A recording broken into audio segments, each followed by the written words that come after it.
ice in my veins, I've been driving this train.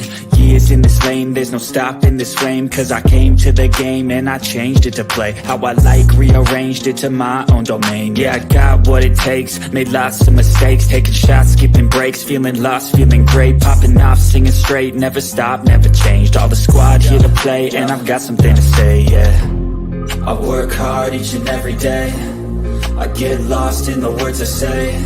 I don't push pause, no I push play. I won't stop till I make a change. I withdraw on the things I make. I turn flaws into flawless traits. I build tall, never capping space. I won't stop till I hear him say, Welcome back, guys. Welcome back. We're here today with Ready to Love and the show Ready to Love, Make a Move. This is season 1, episode 4, keeping your options open. How are you guys doing today? All good, thank you. Thank you, JR, Doing great. Calvin, and Sean. You guys okay? Doing very well. It's a great day. Awesome. Doing wonderful. I just wanted to say, first of all, I wanted to thank all of you guys for being here. JR was letting me know that, what was it you were telling me earlier today, JR, about the daylight saving time in the UK? How does that go now? Yeah, so our clock basically goes back an hour a week before yours does. So we're now on the same time difference. Oh, okay. All right. Okay. Well, I appreciate that. So I hope everybody that is in a time zone where we went back to the end of daylight saving time, you guys set your clock, because I went around and I set all my clocks and everything. And then everything is set, of course, except for the watch that I'm wearing. Isn't that crazy? Yeah. But how's the weather where you guys are? What's the weather like? Sean Stokes, check in with me. What's that weather like? Hello? 75 here in Dallas, Fort Worth. Oh, wow. All right. 75 here. 75 in the Metroplex. Okay. All right. And Calvin, I kind of know your weather. Your weather is the same as mine. Yes, right. That's right. Yes. So we made it to like the mid 50s today here in Metro Detroit. But it feels good. It feels good. It did actually. It did. It was very nice. Sun was out. And JR, can you check in with what was that weather like in the UK where you are? Weather report. I mean, we've just had 2 major storms in the UK, so lots of rain. But today, sun came out, so it was all nice and warm for the time of year. Yes, good. Yes, indeed. No So thick we're gonna London get fall, into huh? it. Right. Oh, Over here, when it rains, it pours. Like, wow. It's serious. So really? yeah. So when the sun comes out, it's to be cherished and gives you a different impetus, different way of going about your day when there's no rain to worry about.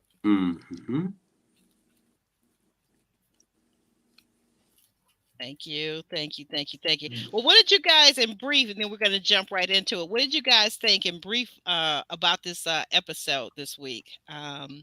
We'll start with Sean up at the top.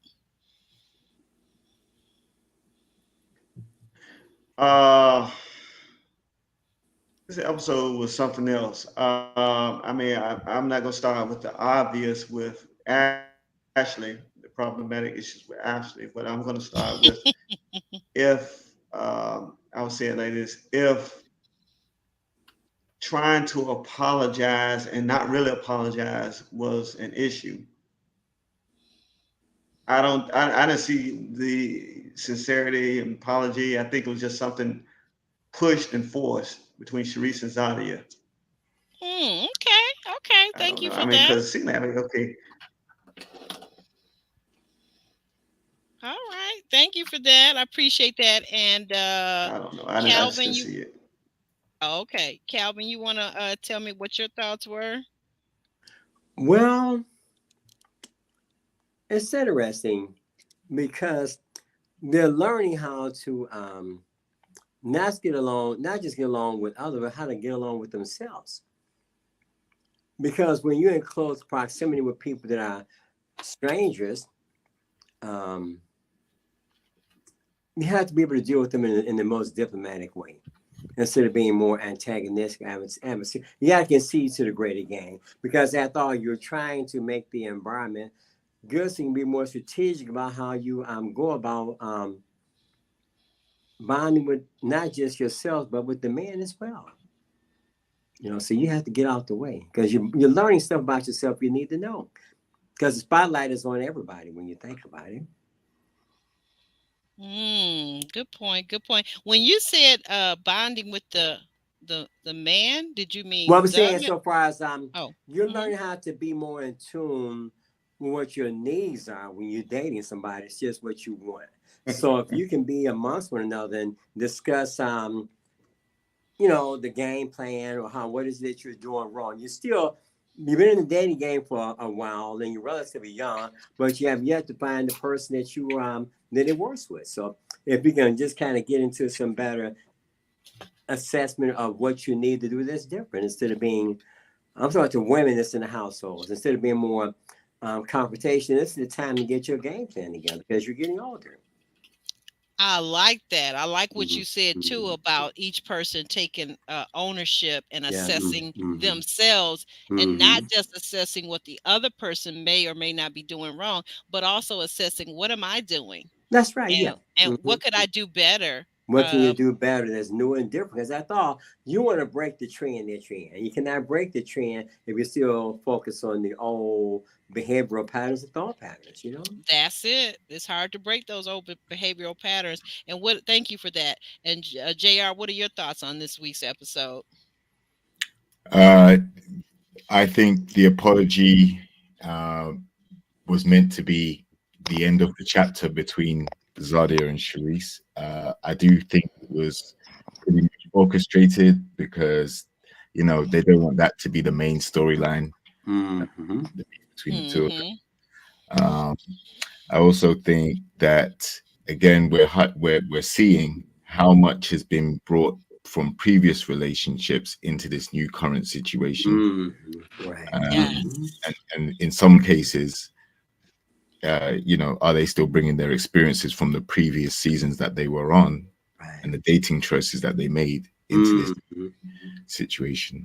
Yeah. So those were a couple of things that stood out straight away, and I'm sure we're about to dive in deeper. Absolutely, absolutely. I agree with you 100%. I think real quick, why do you feel like that, maybe just briefly, JR, do you feel like maybe production made it clear to both the ladies that they must squash this debate, argument, whatever you want to call it, disagreement between them? Yeah, I think there would have been an element of that because from what we saw from Zadia's apology last week, Sharice wasn't there for it at all. She didn't want to hear it. She didn't want to accept it. So for her to come like a week later, what was the change of heart? Like, has she suddenly warmed to Zadia overnight? I don't think so. So I think there may have been some prompting to try and resolve the issue. And Sharice did go and try to an extent, but that apology wasn't a sincere apology because it was full of, what you did and, I didn't appreciate this and that. And listen, if you're genuinely sorry, you just say, I'm sorry, let's move on. And I think Zadia did better at that last week than Sharice did this week. Yeah, it's a whole mess. It had me starting to feel like JR, guys, like we were in Groundhog Day. Like, can we just move past this and move on to the next day now? But they hold grudges. Yeah, they do. I mean, They do. yeah. I mean, I don't know. I don't know how this house is set up, structured, or what have you. To walk out the door. Now, Zadia is not sitting in the proximity to the doorway, but to walk out and say, "Well, I saw you sitting out here looking so pretty." I'm like, okay, really? Okay. And Yeah, I said, oh, exactly. this is what I said, That was the dead giveaway. Yeah, that was it. When she said that, I'm like, okay, Walk out. production. production strikes Yeah, I saw you sitting again. out here looking so pretty. Okay. Like that just didn't sound genuine. Okay, genuine. But let's go ahead and Nah. get it started, guys, because we got a lot of stuff to get into, and I got a Okay. special question I'm going to pose to the guys and to you guys, everyone in the chat too. I want you to all chime in on this, and if you're watching on the replay, of course, you can chime in, and definitely go ahead, guys, and hit that like button and check out JR's podcasting right now to his channel, so you can go over and hit his like button and check it out and give him the views too. Okay. We start off this episode with Ashley and the Donald, as I like to call Donald. Ashley is saying her emotions are all over the place. She's still teary eyed because we kind of pick up where we left off last week. She's teary eyed, she's crying, she's emotional, and she says her emotions are all over the place. And then she says something which I found very a little scary, to be quite honest. And I'm a woman. Who is that crunching? Is that you, JR? I hear you. That's not me. That's not Not you. I. Not I. Somebody got some paper or something, and I can hear it. It's so loud. That's Sean. Oh, Sean, you ought to be ashamed of yourself. But anyway, getting back on task here. I was just opening something. Ashley says, that's just to let you know how powerful these microphones are. No problem. Ashley says that something that I found very scary. She says that I live all the time in my emotions, and I don't understand how the heck that works. What are your thoughts about that? Let's start with Noisy Sean up there at the top. Yeah. Well, to me, that sounds, I mean, I'm not a psychotherapist, but that sounds a bit imbalanced. I think the idea is, when we look at it, nobody should live in their emotions 24/7. There must be a degree, a latitude of ups and downs or what have you, but to be always in your head overthinking, that signals to me insecurities. Yeah, so something's going on. And then too, just how do you get to the place as an adult, not a child, but as an adult, that you prioritize your emotions, when most of us as adults recognize that our emotions are not, they're a product of our perceptions, which are not always accurate. So then if you just rely solely on your emotions to make decisions, to move day to day, you're going to be making a lot of mistakes, because you're not looking at facts, you're not using logic, you're not using all this education that you went to college and got all this education to dissect and critically think. You're living in your emotions, and you're making decisions based on your emotion, and you're snapping at people based on your emotions. What are your thoughts? And What are your that would thoughts? kill a relationship. It puts a very strong barrier or a lot of responsibility on the other person, because you're making them responsible for your emotions, which are actually your responsibility, not the guy's responsibility. JR, you sound like you got something else to say. What are your thoughts about it? No, I 100% agree, because listen, it's going to be very draining to be in a relationship with someone who is in their emotions to that level, and definitely has some overthinking tendencies. And I think that leads to self-sabotage, right? You're always going to talk yourself out of situations, or see the worst of any situation that comes your way. And being with somebody like that's going to be very demanding.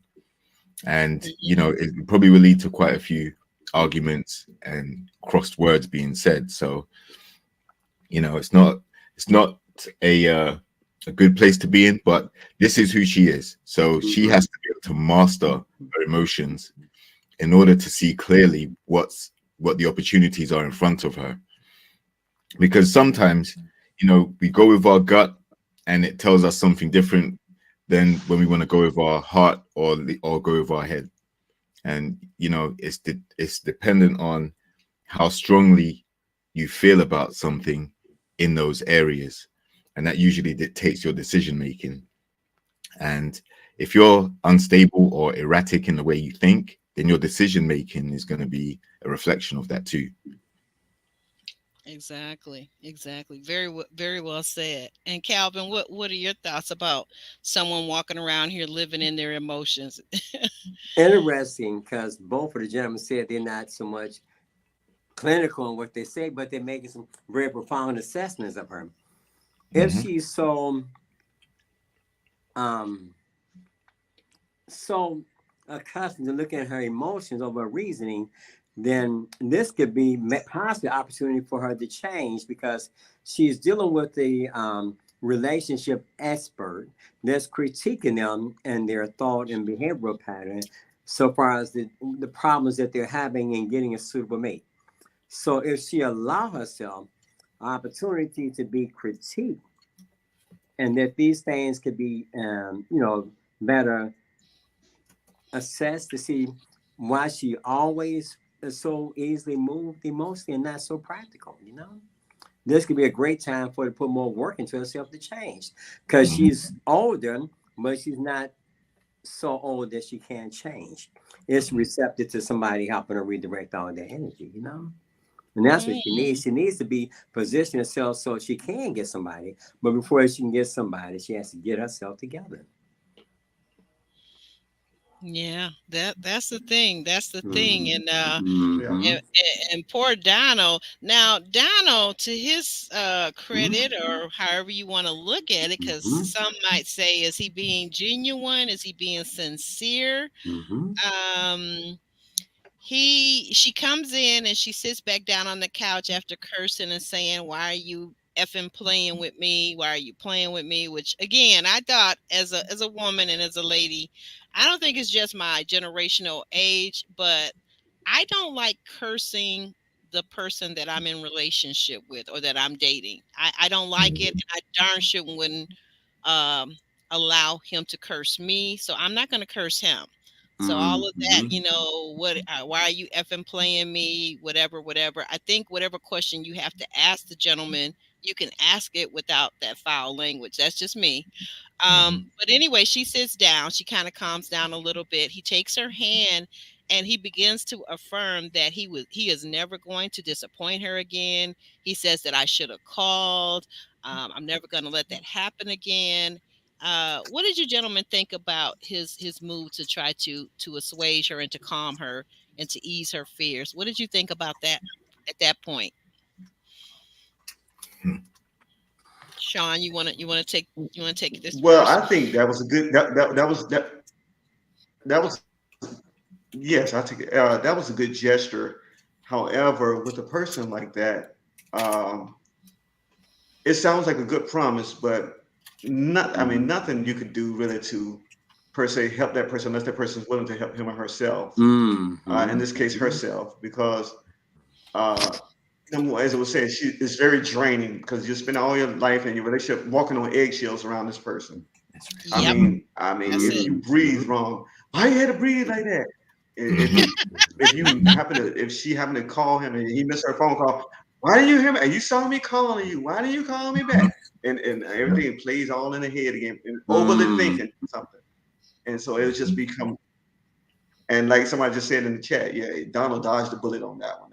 I mean, he might have been good for her, but I think he dodged the bullet on that one. Yeah. I mean, I'm not even in a relationship with her, but I got drained. I got drained watching it. Okay, thank you, Calvin. You were going to say? Well, somebody just put up a great comment. Is that I forgot the exact content, but if you're so emotional, it makes it hard for somebody to deal with you, because I thought I'm not even best in a relationship, and from the very beginning you have all these red flags going on. So are you really ready for love? Because that's a deterrent. If I have to keep rolling you in, and this is early in the game, you're not basically somebody that I may not want to deal with up close and personal, because it can be too overwhelming. I can be therapeutic with you, but I cannot be your therapist. That is my thank you. That's not fair. That's not fair. Agreed. Sean's giving you a applause. Agreed. Yeah. Absolutely. Then Male that's or not your female, male or job. female, male or female. Yeah. Right, exactly. It's not your Mm-hmm. job in relationship, and Mm-hmm. especially in romantic relationships, but Yeah. even Mm-hmm. in same sex relationships, it's not your job to be anyone's therapist. It That's really right. isn't. Get your Mm-hmm. own therapist. Mm-hmm. That those people that get paid for that, because that is actually a very draining job. It is. Yeah. And Jr., what were your thoughts about the Donald's attempts to assuage emotional Ashley and move her? Mm-hmm. Yeah, I'm in agreement with what's been said because I think he tried to do some cleanup, tried to give her some reassurance, apologize, say, he'll do better. But I think because she's inside her feelings so much and how she was hurt by that, she obviously hasn't let it go, because even after seeing the text messages, as we mentioned last week, he sent the messages, they just weren't received, right? So she's held on to that the whole time. She was passive aggressive in the date last week, and now she's using it as a reason to eliminate him from the process, pretty much. And you can see how worked up she got over it, even after they've had the conversation, even after he's made the apology and said he'll do better. She still, got very emotional about it and used it against him to say there's no connection. I don't think there's anything he could have done. The type of personality that she has, once her mind's made up and she's in her feelings and she believes she's been hard done by or wronged, then she's going to stay there. And he had no choice. He, as much as he may have liked her and wanted it to work, I agree, he dodged the bullet, because it would have been a long, hard, stressful relationship, communication wise, with a lady like Ashley, with who he seems to be. Not a good match. No, not even. And just one last thing on this before we move forward. Well, two more things briefly, but one thing that stood out to me is that, I guess, and maybe if I'm misunderstanding something, you guys tell me in the chat, tell me on the replay in the comment section. Why a woman or a man would expect after a date or two that this person must call you, must text you every day, and why also she would not, if she's concerned about his well-being or concerned about them keeping in contact, why she couldn't pick up the phone to call him. I'm not really understanding, after one date or two, that you have this kind of overreaction. It seems to me, like, this is not your man. This is just, you guys are not in a committed relationship. Yeah, you told him that you were going to keep him over this one other guy that you went out with, but at this point, it's only been a date or two. I'm not. Does anybody understand that? Well, this is the thing. It's so early in the process. They haven't been intimate. They haven't got into any real connection yet. And this is how emotional and high strung she is. So that's why it's a huge bullet that he dodged, because, as the relationship progresses, this behavior might intensify. And then when it does, how is he going to be able to have a relationship with her when she's so volatile and unpredictable in the way she's going to lash out? So, yeah, the good thing is, on the other hand, is that it has happened early before there's any real investment, and they go their separate ways. Yeah, good point. Good point. Anyone else want to chime in on what you guys think might have happened, or why she was so emotional about him not texting or calling just for 1 or 2 days? Like, I don't know. But did you reference that she's had some? Well, I mean, it's Hold on, Sean. Calvin had the floor. I was going to go say, ahead, Calvin. Go ahead. and please forgive me, I'll make it brief. Did you make some reference that she had some unresolved childhood issues related to her father? Is this the same one? Yes, this is the same young lady. And she's mentioned it in the first episode, and we know, those of us that are familiar with her from Ready to Love, Calvin, to your point, yes, her her father was unalived, unfortunately, at a restaurant that they own in Atlanta. And now I can't say for sure whether or not it's unresolved for her, but there does seem to be the behavior of someone who's traumatized. Traumatized. And I think that could be from certainly losing a loved one like that to unalive. That's what we call in the grief industry. That's called complicated grief. So that's one thing. And then some people were saying that if she gotten over the situation from Alex on Ready to Love, well, I was telling that person that was over 5 years ago. So I would hope so. But what I want to say for people to consider is this: sometimes when we date the same way year in and year out, relationship in and relationship out, sometimes we have a line and succession of relationships that are failed. And we're not only just dealing with the last one that failed, but we're actually dealing with the compilation of all the relationships that failed. That's right. That's right. But that's interesting in dating a person. You're not just dating them; you're dating their persona and all their personality and all that it entails. So when we look at a person, or when we deal with a person in a dating situation, and with the process of getting to know them enough to commit to them, we always have to be aware of, which may not be pronounced sometimes, it is, of how they function with us. Because, if they're objective, that's one thing. But if they have something that seems to be too intense right away, it may not go away.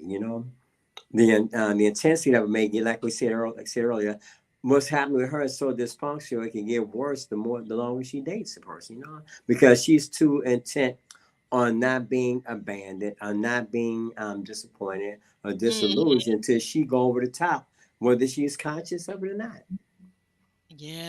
Yeah. And sometimes you're right, Calvin. Sometimes in being over the top and trying to jump the gun and beat somebody to breaking up with you or ending things because of your fear of rejection and because of your past traumas, sometimes that will be the very thing that sabotages every relationship that you try to enter into. That's right. Very true. And the other thing, Well, I guess my question, like we briefly touched on, it's unfair to bring so much into a relationship and drown the person you want to be with in. You're going to completely immerse them in an uncomfortable experience that they didn't cause. So even if she does have previous things left unresolved or feelings hurt from previous relationships and all that other stuff, someone's put in the chat the grieving of her father and all those things.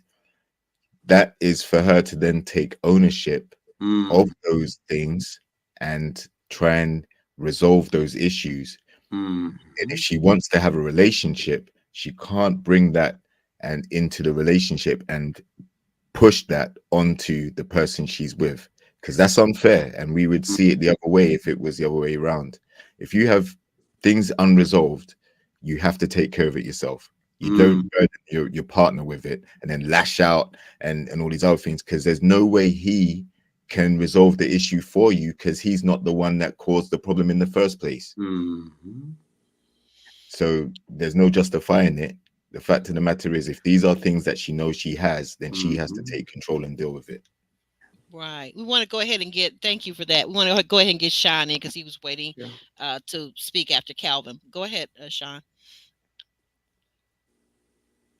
Yeah, my question, I guess, would be, okay, now since season 1 of Ready to Love, that's what, 5 years ago, right? What did she do in the meantime, in between time, preparing before this show? Did she date? I mean, what was in that space in between when season 1 Ready to Love wrapped up and the reunion from that? As she was crying there because Alex was Courtney or whatever was in the hospital at death's door, and between that, the filming at that moment, and now the filming of this show, what was her life like? What did she do? Was it a repetitive cycle after that from what she experienced then, or did she just jump from there and then doing the self healing and then come on this show? I mean, you know, that's one story we don't know. I mean, you know,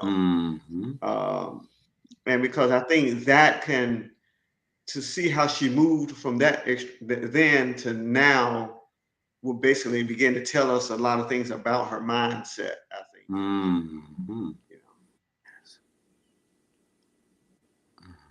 Right. That's a very good point, because I have JR or Calvin, do you guys remember at the beginning on the first episode if she said whether or not she had been dating since Ready to Love? Do you guys remember? Or you guys out in the chat? Again, I have to rely on you because, you know, there's so much they're saying, and sometimes you miss it or sometimes you heard it but you forget. I didn't catch it. Okay. I mean, because I basically forgot about her after the season, you know. Same here. Well, one thing about it, I'm going to say this, and I think there's somebody out in the chat. We kind of discussed this, and I'm gonna bring her points up, and I noticed it too as I was going back and starting to rewatch the first season of Ready to Love that Ashley was on. Her guy, Alex, he basically wanted 2 or 3 other women, not Ashley, before he kind of settled on Ashley, if that makes any sense. So I think that may play a part in her dilemma also, and in her self-esteem.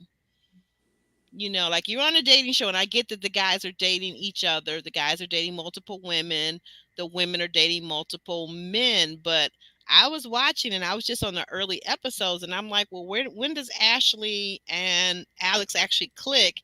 And then this person was saying that it wasn't until they get to the house, for all the singles that were still left. And I always think that, to me, by the time we get to the house segment of Ready to Love, you should be kind of locked in on your person. You know, you dated everybody a couple of times. You know who you click and who you have chemistry with and who you like and who you don't. So anybody else want to hazard And any then commentary? Okay. Go ahead, Sean. and then probably, you know, I mean, I don't know how much time expired between him being in the hospital and her coming to this revelation of everything, or the findings of that he was not the person that he presented himself to be, because probably if they were feeling themselves each other on the show, there probably was some fumbling in the sheets and what have you, and that could have caused feelings to come in as well. And you know, it's just a whole lot of things that unpack just instead of just being on the show. But what's the expectation after that? Do we act like a together exclusive couple with each other? Do we, you know, take it to the next level, you know, per se? And then if, say, for instance, if she did give herself to him, then of course, and then when this goes down, this also plagues her mind, what have you, with rejection and what have you. So it's just a whole lot of things to unpack. Okay. And then my only other question to this was, I don't know. Like I said, again, maybe it's me. I'm discovering as I'm talking with my children, and I'm being very self-reflective lately, that I am a rigid person. Yes, I said it. I am a rigid person, and a lot of people would think that I've been in the military, though I have never been in the military. And so I say this because at the end of the scene, and we'll wrap this part up with Ash and Donald, they're hugging and they're saying their goodbyes. Me, I'm more cut and dry than that. If I'm saying goodbye to you, I might shake your hand, and it's like a swift kick out the door you go, because we ain't doing all that hugging, and you ain't getting the feel on my great body like that. I'm sorry. All bets are off once I say goodbye. So, but that's it. Is anybody else, you know, what is your thought on that? Or if you have one, and if not, we'll just move on. I'm just that way. I'm sorry. But that's just the point. When you're dating a person, you're dating the composite of everything about them. You know, how you deal with disappointments, how you deal with life in general. So, like you said, I shake your hand, see you later. Sorry, Nara. But for her, she needs a lot of reassurance, But you dating the composite of who you really are. It's not something that you just can be selective about. When you're dating a person, you put everything out there, good, bad, or ugly. So I think it's not just the persons that we're dating, but how we deal with ourselves that matters the most. It's who you are at the core of your being that makes a difference. Katie, you bring up a very good point.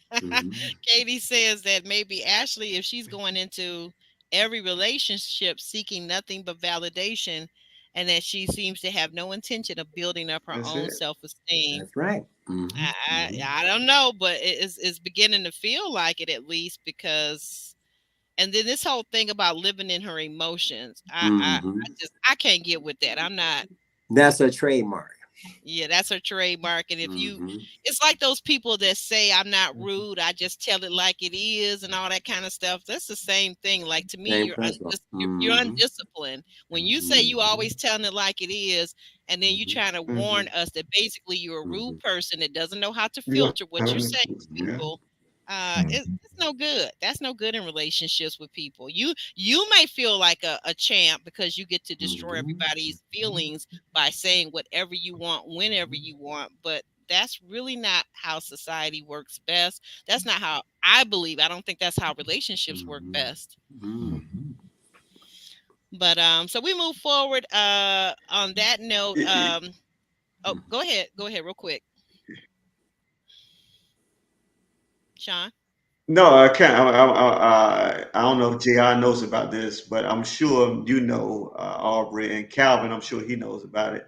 If you go back to that 1970s song, "Runaway Little Boy," she Oh said he came yeah. home with 14 mirrors, some Afro fluid, do it, That's like it to it, yeah. And then she said, "Look." Then by the end of the song, she said, "Don't stand so close when you try to get that last goodbye kiss. I know your moves now."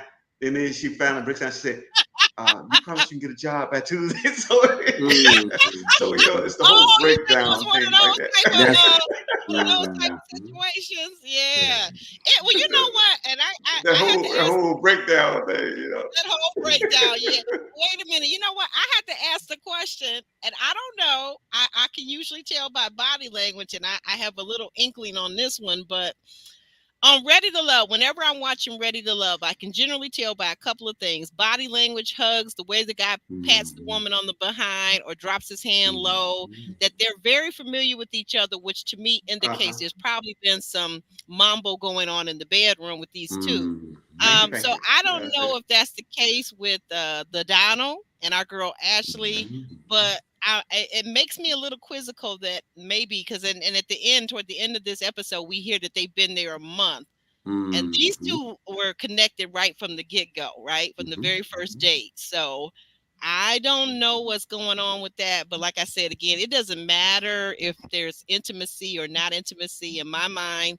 When I'm saying goodbye to you, it's a wrap. Like I said, you'll be lucky if you get my four fingers to shake, because I'm basically looking for you to turn around so I can give you a swift kick out my door and we can move on, because I don't play those games. I don't play like I'm saying goodbye to you on the one hand, but then I'm still holding on to you. And for me, that it kind of shows somebody who is unstable, somebody who is in their emotions rather than their logic. Because when you make a decision, let your yes be yes and let your no be no. I agree. Yeah. So I don't know, guys, Yeah. It but does. Tamika comes in to comfort Ashley, to tell her that love is on its way, all things are good, and Christmas still exists, and so does Santa Claus. um then we see Bernicia. She meets up with Gary. It's a new guy. She's dating this new guy named Gary, who is a dad of two teen boys, and they meet at a pool hall. Gary tells us he's into transportation. Not sure if he's a bus driver, if he's a truck driver. I'm not sure what that really means, but he could have just said logistics if he wanted to be smart about it. Let's say logistics. That's what all the guys on Tinder. That's what my girls are telling me, that the guys on Tinders, when they say they're into logistics, they're truck drivers. So just Okay. say that. But I'm not sure. But Right. whatever. It's her date, not mine. So I ain't gonna worry about it. And he also tells us that he's an influencer. What did you guys think about this date? JR, I'm going to start with you, JR. What did you think? Civil date. Um, I think it went quite well. Again, this guy does have kids and is probably going to match her on that level where she's got 3, I think, or whatever. But I think with this particular guy, my thought was, if she already has a problem with the keeper, and even though it wasn't made a big deal of, but she indicated about the finance, they had that conversation. This guy being in logistics, he makes a lot of money if he's a truck driver, but if he's an Uber driver, then he's on a 0 hours contract. Oh, so, you know what? Yes, I forgot that one, right? So I think they'll probably need to have more conversations about how their relationship can flourish and how he can protect and provide for her and give her the security that he needs. And if she's basing her choices also on what someone's occupation is, then yeah, that needs to be clarified, whether he's an Uber driver or a long distance truck driver. 2 vastly different pay scales in the same field. Monique, you're a mess. She says she's a one last feel kind of gal. Okay, you go on with your bad self. Go ahead, Calvin. You were gonna say about the date with Vernicia and Gary. Gary, yeah. Gary. Well, you know what? It's if you're ready, when you say you're looking for love, you have to be sure what love is and love is not. The finance is good, the romance is good, the interaction it's a composite approach. So you're not just gonna have one thing held constant and something else not so pronounced. You have to deal with who you really are at this stage in life. You're 30-something years old, so really you should be trying to mellow out with all the novelty of it and be more into developing and cultivating a person. So yes, they have made good looks or good money and all that, but the thing about you have to spend time with one another, You have to give them the quality attention so you can, because you're already at a stage where you kind of semi-established within yourself, but you need to know how to deal with a person and the cyclical nature of relationships, So that requires you spending time with one another. You can't just be all making money all the time. You can't just be looking at each other all the time. You got to be able to deal with each other with the nuts and the bolts of relationships, Which means you have to learn how to communicate with one another and with yourself better, If you want to get a relationship that's sustainable, because after all, you're in and out of relationships and nothing has worked on it in an enduring time frame yet. So you have to get into the relationship right now. Because you're 30-something years old, moving towards 40 before you know it. And then you have to, it takes time and challenges to deal with things, and not just be so looking at the person on the outside. You look at the person more inwardly, Yeah. That's a good point. With Sean, what are your thoughts too on this, the date with Vernicia and Gary? Well, my thought is, I'm sure this show is heavily edited. Okay. I only heard 2 questions. Do you have any children? Yes, I have 2 children. Well, what do you do for a living? Well, I'm in transportation, plus I'm an influencer. And then Venetia comes back. Oh, he's saying a lot of good things. I think, hold on, wait. Saying a lot of good things though. We know it's edited down. Those dates are probably at least a couple of hours, but we get maybe 2, 3, 4, 5 minutes of it. I said, okay. I said, yeah, because she said he's a man's man. I just heard 2 questions. He's a man's man. I mean, how you gonna tell if a man he's a man's man? Just tell you he had 2 children of 15 and 14, and then he's in transportation. I mean, he must have laid some heavy stuff down in between time, and I still, like they say, with these old broad job titles, an influencer. Right. Oh, and he does sports commentary. Say what now? So he does. Remember, he said Gary said he does sports commentary. I mean, well, he claimed. Okay. I mean, to say you're an Why you over there influencer, I rolling mean, your you know, eyes? I guess that's the thing. Same thing. I guess that's the same thing like being an entrepreneur. Entrepreneur, what? I mean, what is it? I mean, maybe I'm being too critical. I don't know. Yeah, and, you know, speaking on that, this question is open for all three of you gentlemen. Don't you find it interesting that as soon as last episode, when Vernisha mentioned in her confession or her one-on-one with us that she has there's no cap on her earning, that she likes another maybe perhaps another entrepreneur, that they brought in an entrepreneur, but as I'm listening to this entrepreneur, I'm not getting the vibes that he's necessarily and it's not a point that he has to be wealthy, but I'm thinking for Venetia, for what she's talked about and how she feels about her lifestyle not being brought down but being the same or brought up even. I'm thinking that she wants someone that is very well to do. I don't know, maybe Mr. Mark. What do you think, JR? Yeah, I agree. That's kind of what I was alluding to in my comments as well. Like the type of lifestyle that she can provide for herself. She's obviously she's obviously looking for someone to add on rather than take a step back. And you know, it's not a very uncommon way of vetting a person, but I go back to what Calvin said. You know, the relationship's going to have many components to it. The financial aspect may be one that she prioritizes more than the others. But as an entrepreneur, you know, you go through ups and downs. It's not something where you can lay your hat on. In her case, you can, because she's in hairstyles, like hairdressing, things like that. You know, she's going to have a consistent customer base and things like that. As an influencer, on the side of what he does for a living, you know, like you guys said, what does he actually influence? Is he doing food reviews? Is he doing gym stuff? Like, what is his actual niche as an entrepreneur? And is that sustainable to give her the lifestyle that she's looking for with her family that she brings? But again, I think it was a civil date, but you know, are they a match?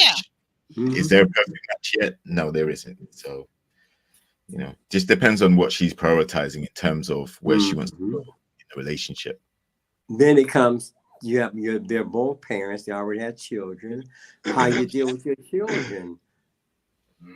Exactly. How your relationship with your children is already established, and you have a pattern dealing with them. So, you know, I mean, you're entrepreneurs, you're working all the time, you have children. So a lot of things come into play that once you get together and start spending time with each other, that's more decisive than this moment. This is a precursor to relationship. But once you start to co-mingling and dealing with one another, how do you deal with each other and juggle everything at the same time? You know? Mabel seems to have hit.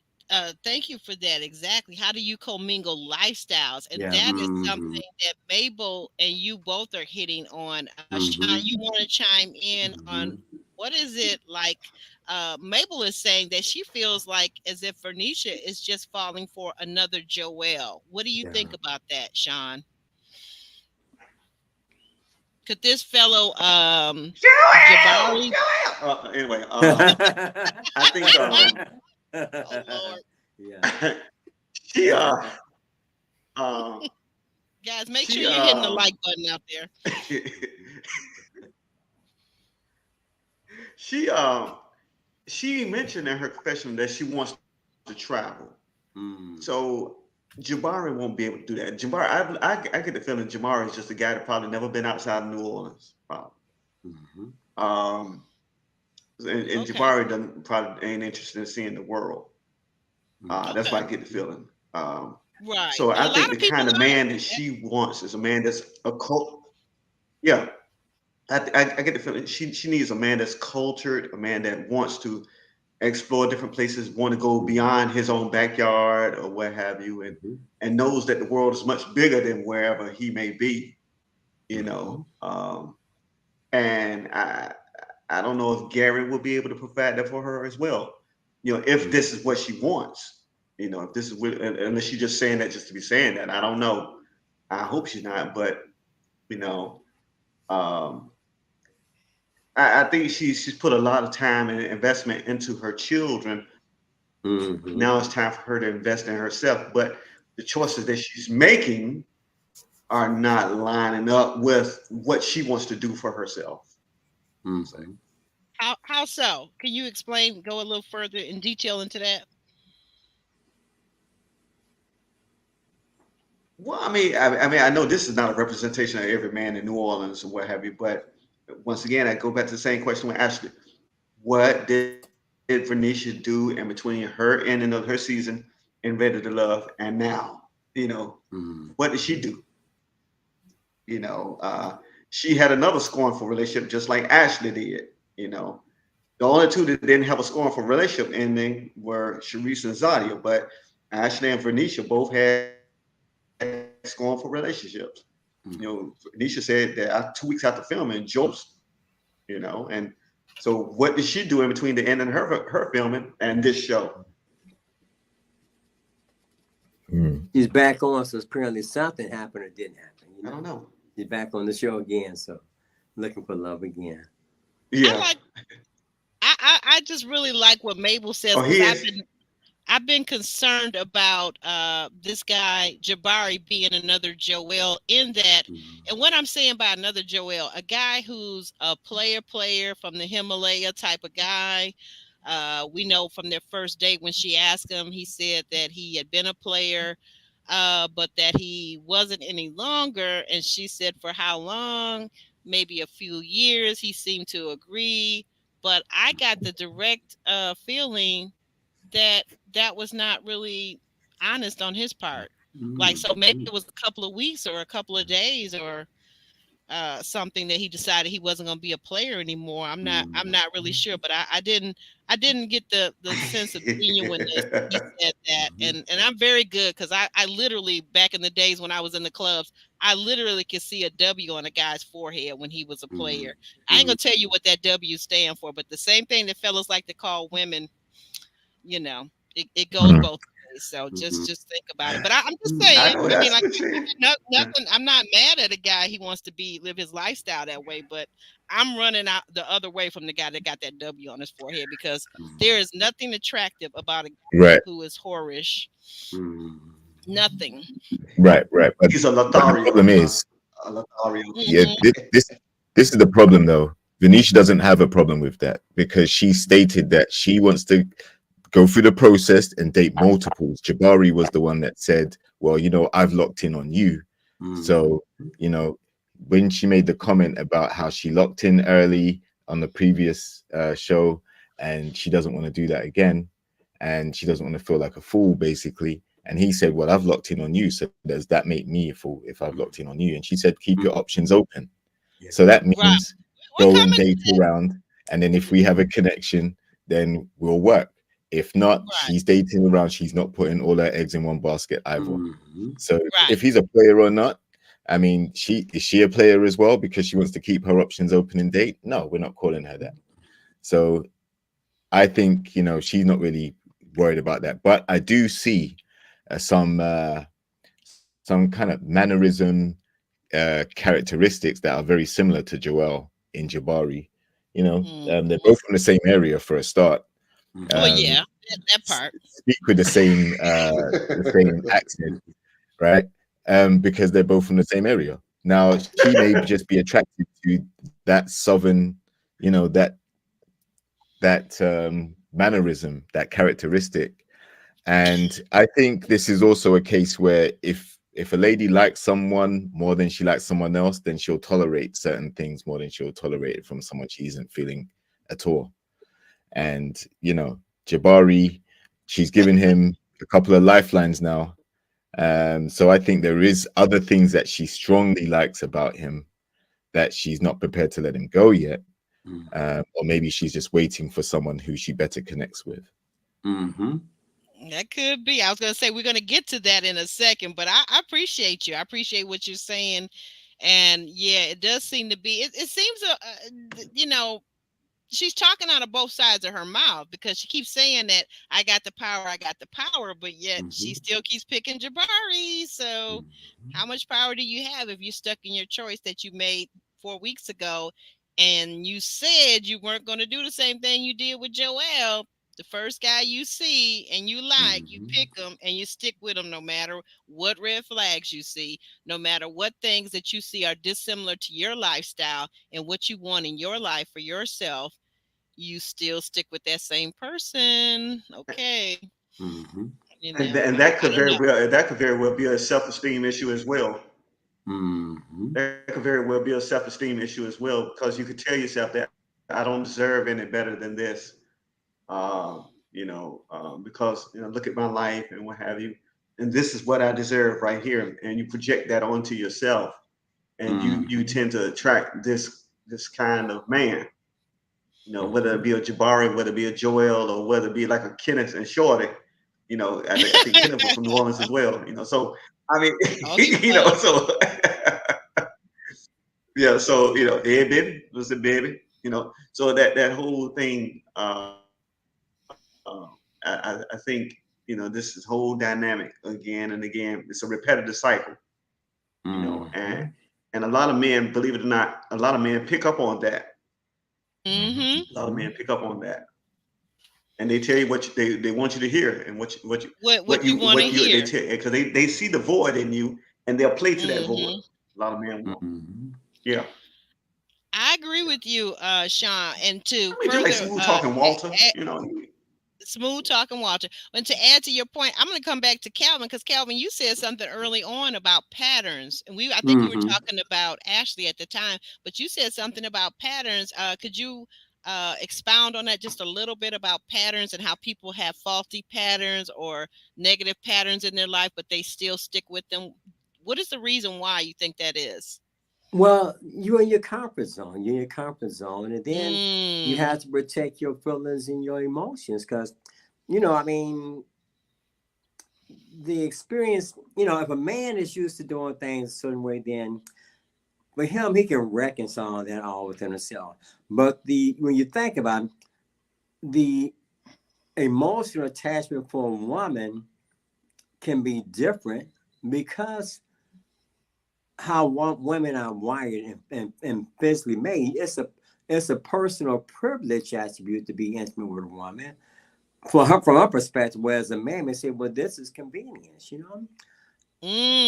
But if you're looking for something, and that you have a tendency to be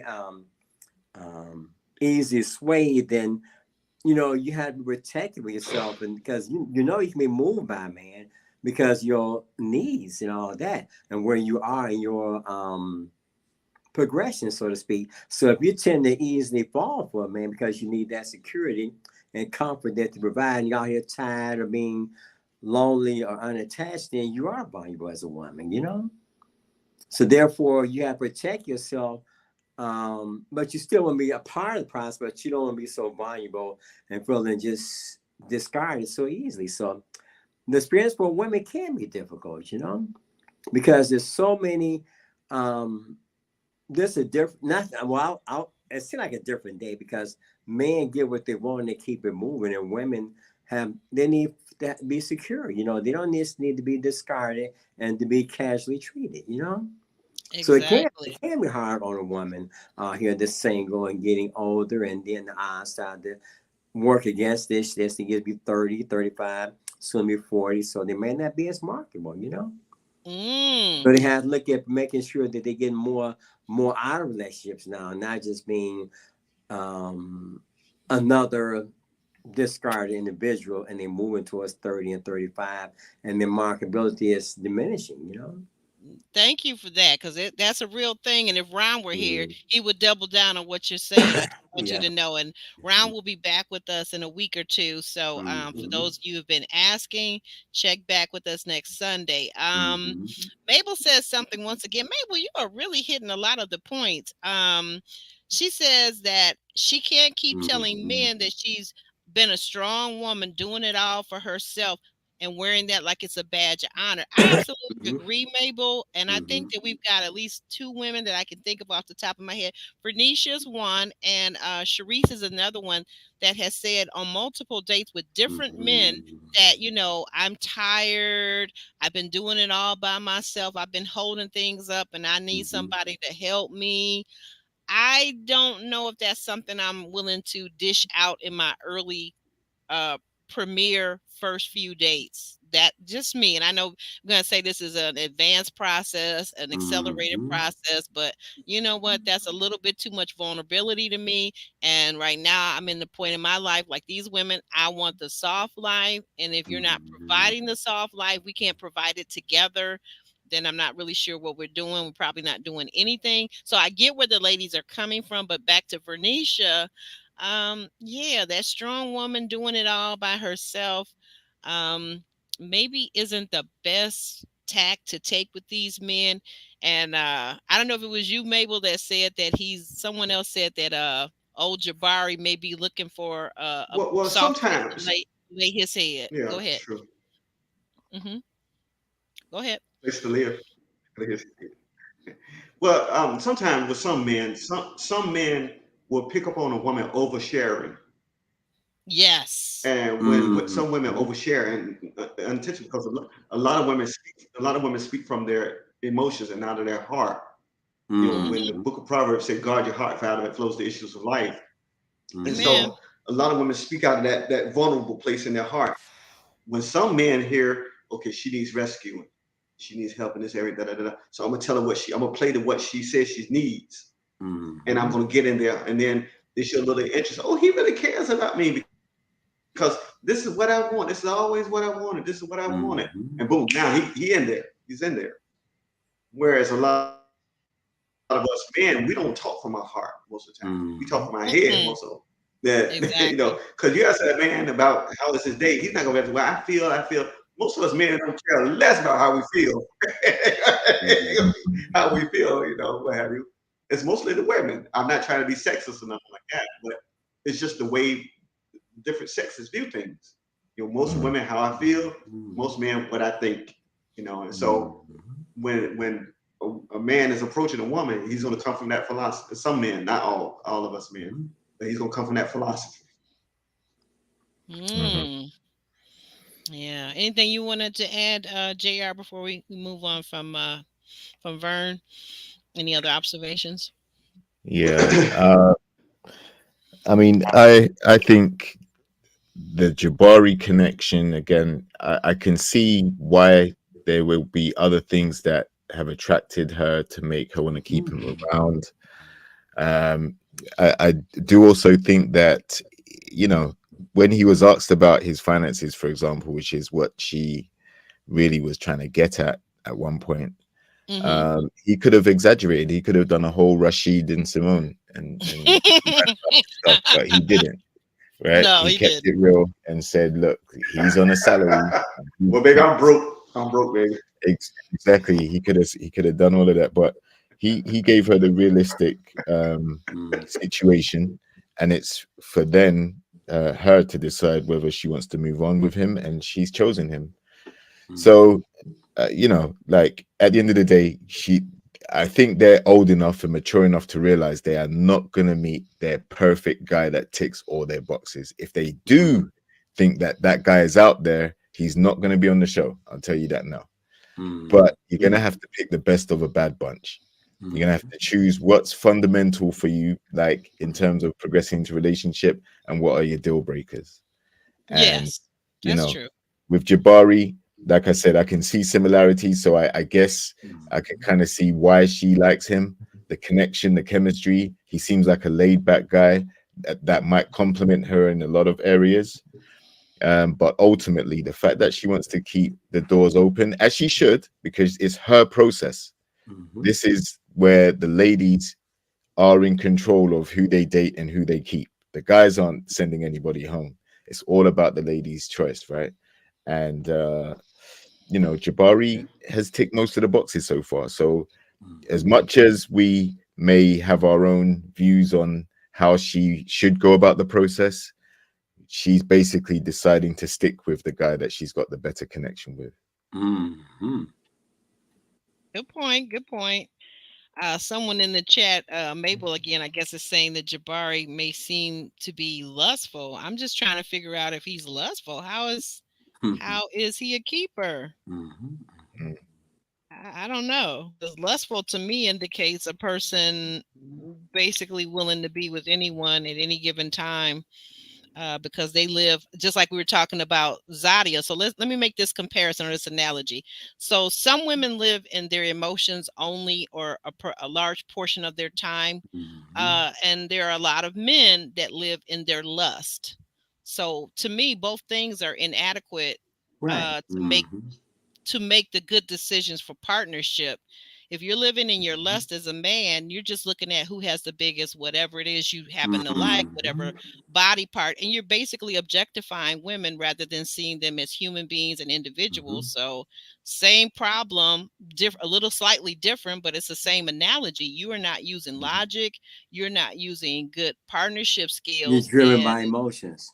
you're driven by emotions, but of a sexual nature, right? Of course, So and unfortunately, that's our burden to bear as men, because we are, we tend to prioritize other things more than the emotional connection straight away. We always will look for what we're attracted to first.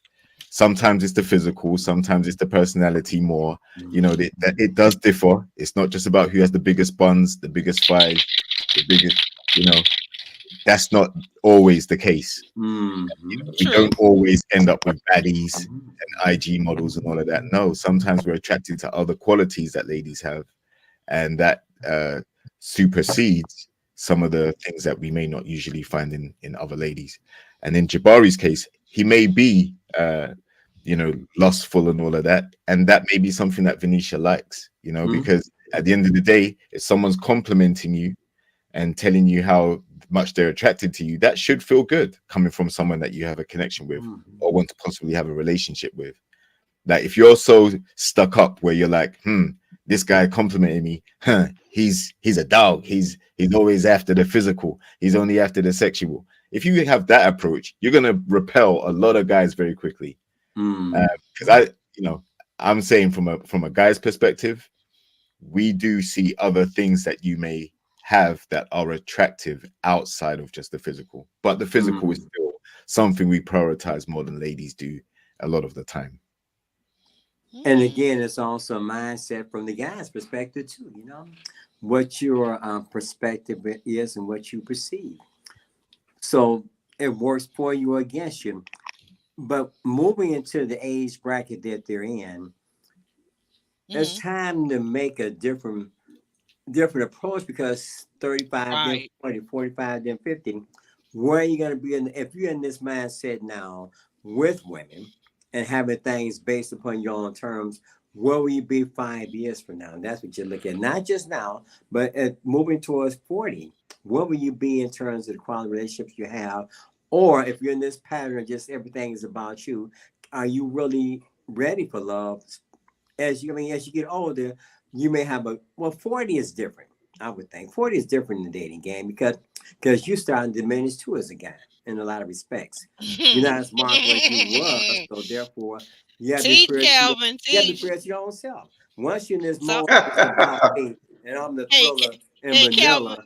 Calvin, right. Hey, Calvin, at 40-ish, as I was trying to tell Ron, it's also about the age between the 40s and 50 when most men go into that midlife crisis and kind of lose their minds.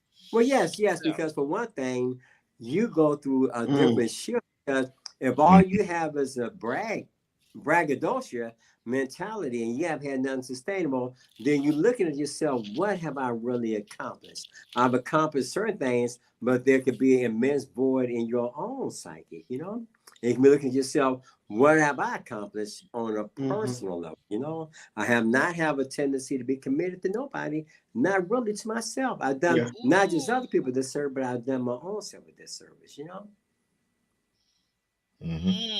And so thank you for that. We move forward to what I think go ahead, Sean, go ahead.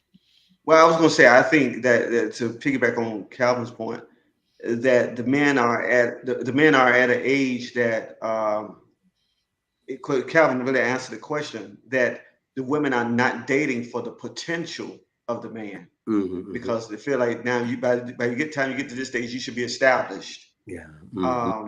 It goes back into my mind about a book by Hill Harper, Letters to a Young Brother. If you ever read the book Hill Harper, Letters to a Okay. Young Brother, Yep. you know he and Barack Obama went to school together, That's right. and Michelle Obama went with him when he had a little raggedy car. She had That's a right. little That's raggedy right. car. You know, he had holes all in the floorboard and all that. But she saw the potential as to where he was going.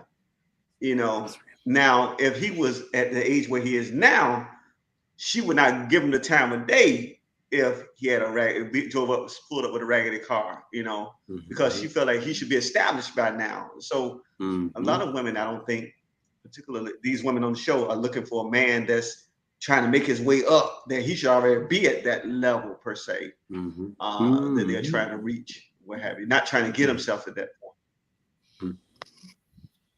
But also a thing about It ain't like we 20.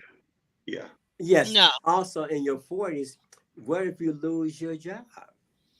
Mm. I mean, I'm saying, for example, true. At a certain stage, True. suppose you have to start over and you may not have a certain oomph like you think you have to get there. You know, and you're trying to figure it out and nobody gonna be bothered with you, you know. You don't be bothered with yourself because you're too stuck on in gear, but you need somebody to give you that extra something to push you or hold you, prop you up. Because you could go through a point in time, as Steve Harvey said, we're going to make that that leap, and then you know you have to fill in the gaps along the way. You go through a cosmic shift within yourself at a certain stage, and you can need more than what you're getting out of life. That's not just material, but that's on an interpersonal level because of what's evolving inside, you know. You need somebody to help navigate you through that process, you know. Well, I want to go back just a second to what Sean was saying. Sean, to your point, you made a very excellent point about Michelle then Robinson, who became later Michelle Obama, First Lady, and Barack Obama. But the thing of it is, though, too, the thing that she could see, and not taking away from any of his other characteristics, because I personally believe that Mr. Obama has the characteristics of integrity. He has a lot of good characteristics as a human being. But the other thing, though, too, he also was a trained attorney from Harvard Law School, top of his class. So the fact that he was driving around in a rusty old car didn't refute the fact that in this country, having a law degree from the highest university, Harvard University, he's going to be successful. 9 out of 10, he would just have to lie down and never go to work to not be successful in this country with that degree that he held, right? So, and she saw that he was ambitious. She saw that he wanted to make a change and a difference in the world. They kind of, I think the thing about them is they're kind of different in that she was career driven and earning $300,000-400,000 a year in Chicago, well before he was, because he was doing community work, and that was also something that here in this country the Republicans used against him. He's a community organizer. Well, yeah, but he's also much more than that too. They were simplifying that case, but just to your point though of looking at what his potential is, he had potential. He had more than potential. He had actually accomplished and achieved certain things. So you could tick off the fact that he's a Harvard educated lawyer. So, but we're gonna move on. So, getting to Sharice. So, this is a scene where, and we ain't gonna spend too much time on this one, but Sharice comes out the house to apologize to Zadia, and I mean, like, I feel like I'm in Groundhog's Day. Like, can we let this go? And neither one of these ladies, and guys, tell me if I'm wrong, but in my opinion, in my humble opinion, both Zadia and Sharice lack the ability to forgive and move forward. I don't say forgive and forget, but I say forgive and move forward. And neither of them know how to give an apology without delving back into what happened and what you said and what hurt my feelings. No, let that go. Say, I apologize. I'm willing to let's try to be friends and move forward and drop all that other stuff. You can eat that up on the inside. Work that out with yourself and quit trying to be like high school girls on the schoolyard. I'm so sick of them. I'm so sick of these 30 plus women acting like they're 15. Yes. So we move forward from that because because I guess they're not guarded just against men, but they're guarded in themselves. yes, Yeah. thank you. They're And you know guarded in what? And thank themselves, you and for so that, they don't Sean, trust their because emotions to be able. yes, thank you for that, Sean, because you know what? That's exactly what I see. The problems they're having with each other is also the problems that both of them are having. Sharice is having a hard time talking to Maurice or anybody else. She's having a hard time sharing who she really is with all of her other dates, not just Maurice. And the same thing with Zadia. Zadia is rude and she's not really giving a whole lot, but like, you know, giving this sense of misentitlement princess that I'm so pretty. Like, you two need to get over yourselves. I'm sorry. But You they're need to get also over in the yourself. presence of relationship expert that they're not utilizing apparently. That's And true. then just the way I think, when you're Okay. around a bunch of people that are great thinkers, utilize it as an opportunity to create a think tank. So you have to be strategic about you're moving into a critical area in your life where you're 30, 35, soon be 40. What can you do to bring closure to your dating challenges? How could you make yourself more marked when you spend the time together, being more in a confrontational attack mode instead of being strategic? That does not make sense. You're in a household with people that have the same basic need, but yes, you just wasting your time. But like they said earlier, you should spend this time on how to get a man instead of how you get at one another. And again, you have a relationship Yes. expert there, and you're not utilizing your resources at it. Excellent point. Excellent point. Well, I think this is something that I saw coming. Like these two volatile elements, they will continue to clash the more they're around each other. I think you know their beef, it could have been squashed, but they're both culpable of letting it run as long as it has. I still think Sharice's apology was kind of staged. I'm not sure if she entirely meant it because it came with a lot of, but I think this and there's too much of that. So it didn't seem genuine. And as we mentioned earlier, the way she came into the room and tried to butter her up, it didn't sound like something Sharice actually wanted to say. It sounded very scripted and prompted. So I think the best thing they can do is to try and just agree to be amicable and put it in the past. But as I said, I feel like they hold grudges and they'll continue to use it to scold the other person, to get one up on each other. When the show's not about that, the show's about finding a connection. And if they spend too much time talking about this issue, it's going to really detract from the chemistry in the house between the ladies, and it may cause divisions and more fights may break out. So I hope they do nip it in the bud and realign their focus onto finding their potential partners. That's right. That's more practical. Well, that's just now until the reunion comes out. That's just now until Next, the reunion comes out. Well, I ain't never liked you anyway, so I ain't never like you anyway. Exactly. But that's all we need. Give it to the reunion. Because we can move beyond. I ain't never like you. If we choose to. next, it seems that Zadia has requested to have a date with Ramon, and so they go to the pool hall. Ramon, if we recall, is the retired basketball player. I believe he went out with one of the other ladies. I don't know if anybody remembers who he went out with, but apparently Zadia saw Bernicia, yes. Bernicia. Apparently, Zadia saw his tall frame and his athleticism and his muscles, and so she requested for Tamika to set up a date. So she did at the pool hall. And Zadia lets us know that she loves to climb a tall tree. And I'm sitting over here scratching my head going, but what about Cameron? I'm confused. But that comes up quite a bit on this episode. I get confused quite a bit. Ramon says that he's a country boy and that he also has 17 cats. What did you guys think of this date and Zadia not wanting to teach him how to instruct him on how to play pool a little better? Well, Zadia is a type of woman to me. Go ahead, Sean. Go ahead, Sean. Go ahead, Calvin. Go ahead. No, go ahead. I insist. Go ahead, Calvin. Oh, well, Zadia to me is the type of woman.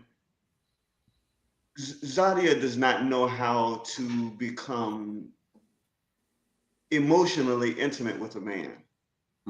Right. Zadia, I mean, she does not know how to cater to a man's flirtatious nature. He said, "Well, look, you can put your arm around my waist." She said, "I will not do that." You know, right. And I was like, "What? I mean, how you gonna climb the tree without putting your arm around his waist?" I mean, yeah, and I think she was the H word. I don't know if you can say that word on YouTube. What be careful. Horns and the Y on the end. Oh, yeah. okay. So you know what I'm saying. You know what I'm saying, right? The 8 horns and the Y on the end. Yeah. So I think that's what she is. Reaching to climbing the tree, lustful. So because I think she wanted to just blow the dust off the shells a little bit. But she gets me that she wants a man to tell her how beautiful she is, but she doesn't want to reciprocate. She never reciprocates. No, she doesn't reciprocate. And most of the time, she does not let a man into that space in her life. And most of the time, not to cut you off, Sean, but most of the time, I've noticed she doesn't even say thank you for the compliments or I appreciate that or anything. Like most of us would respond to a compliment back with something. It's like it's so rude. Yeah.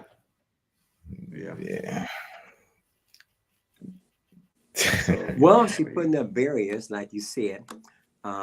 Maybe she only want to be comfortable and on a certain level, but another level, it makes her uncomfortable to be submissive, so to speak.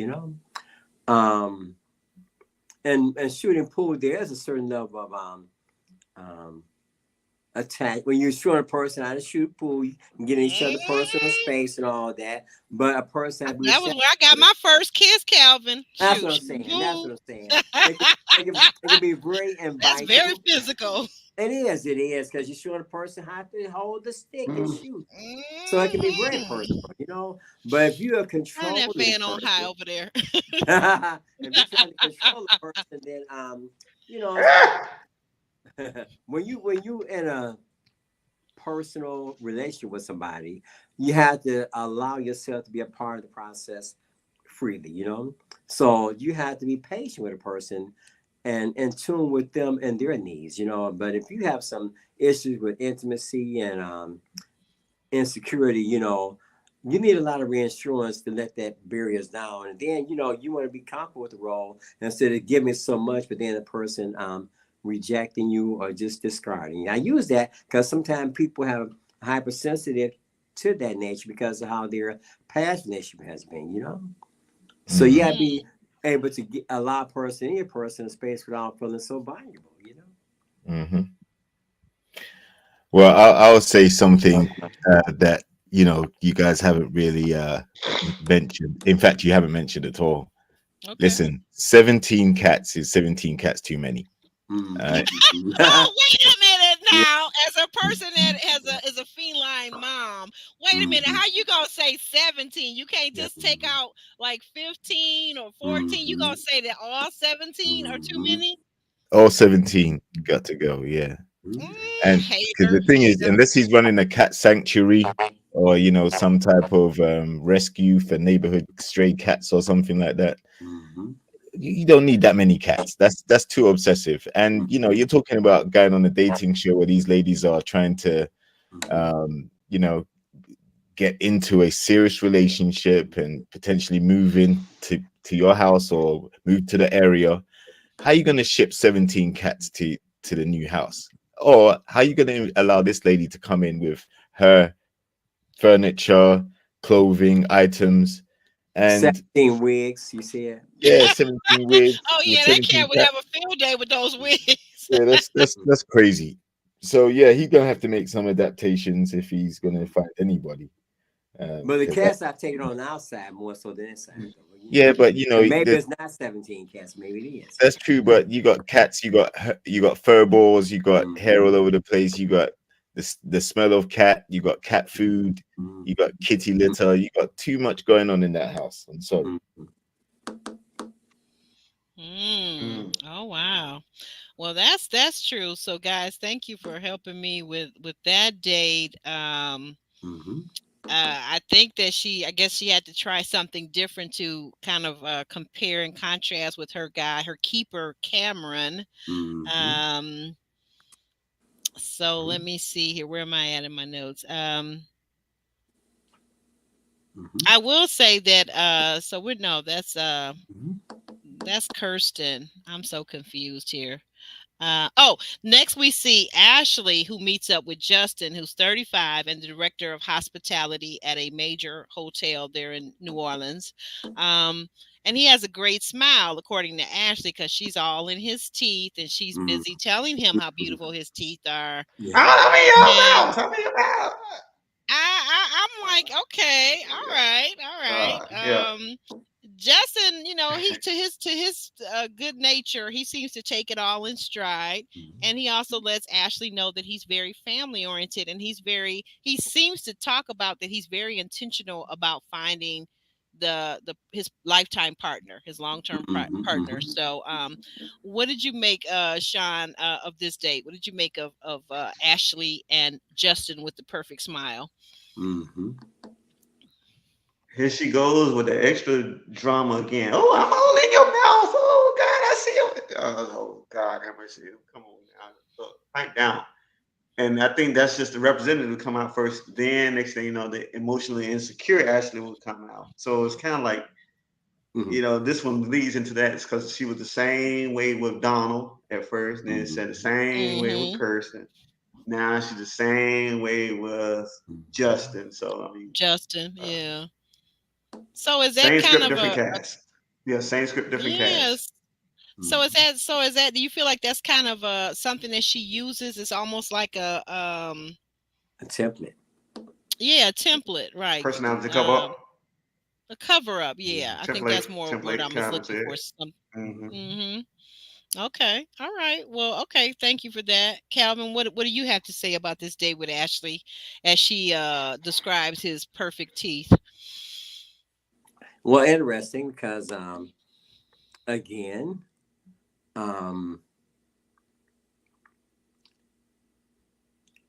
she's 35, right? I think.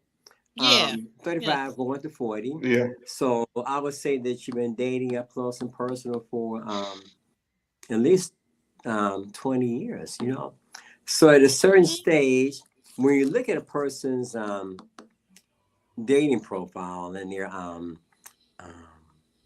win or losses, so to speak, why have you been in any sustainable commitment for an extended period of time? And if not, why not? For the males and the females, so at 35, you had at least extended period of time of dating. So if you're not into long-term relationship that's been at least 5 years, it's something that you have to question, not just about somebody else, but about yourself. Again, you're in a dating scenario with a dating coach. So therefore, pay attention to you more than what you do.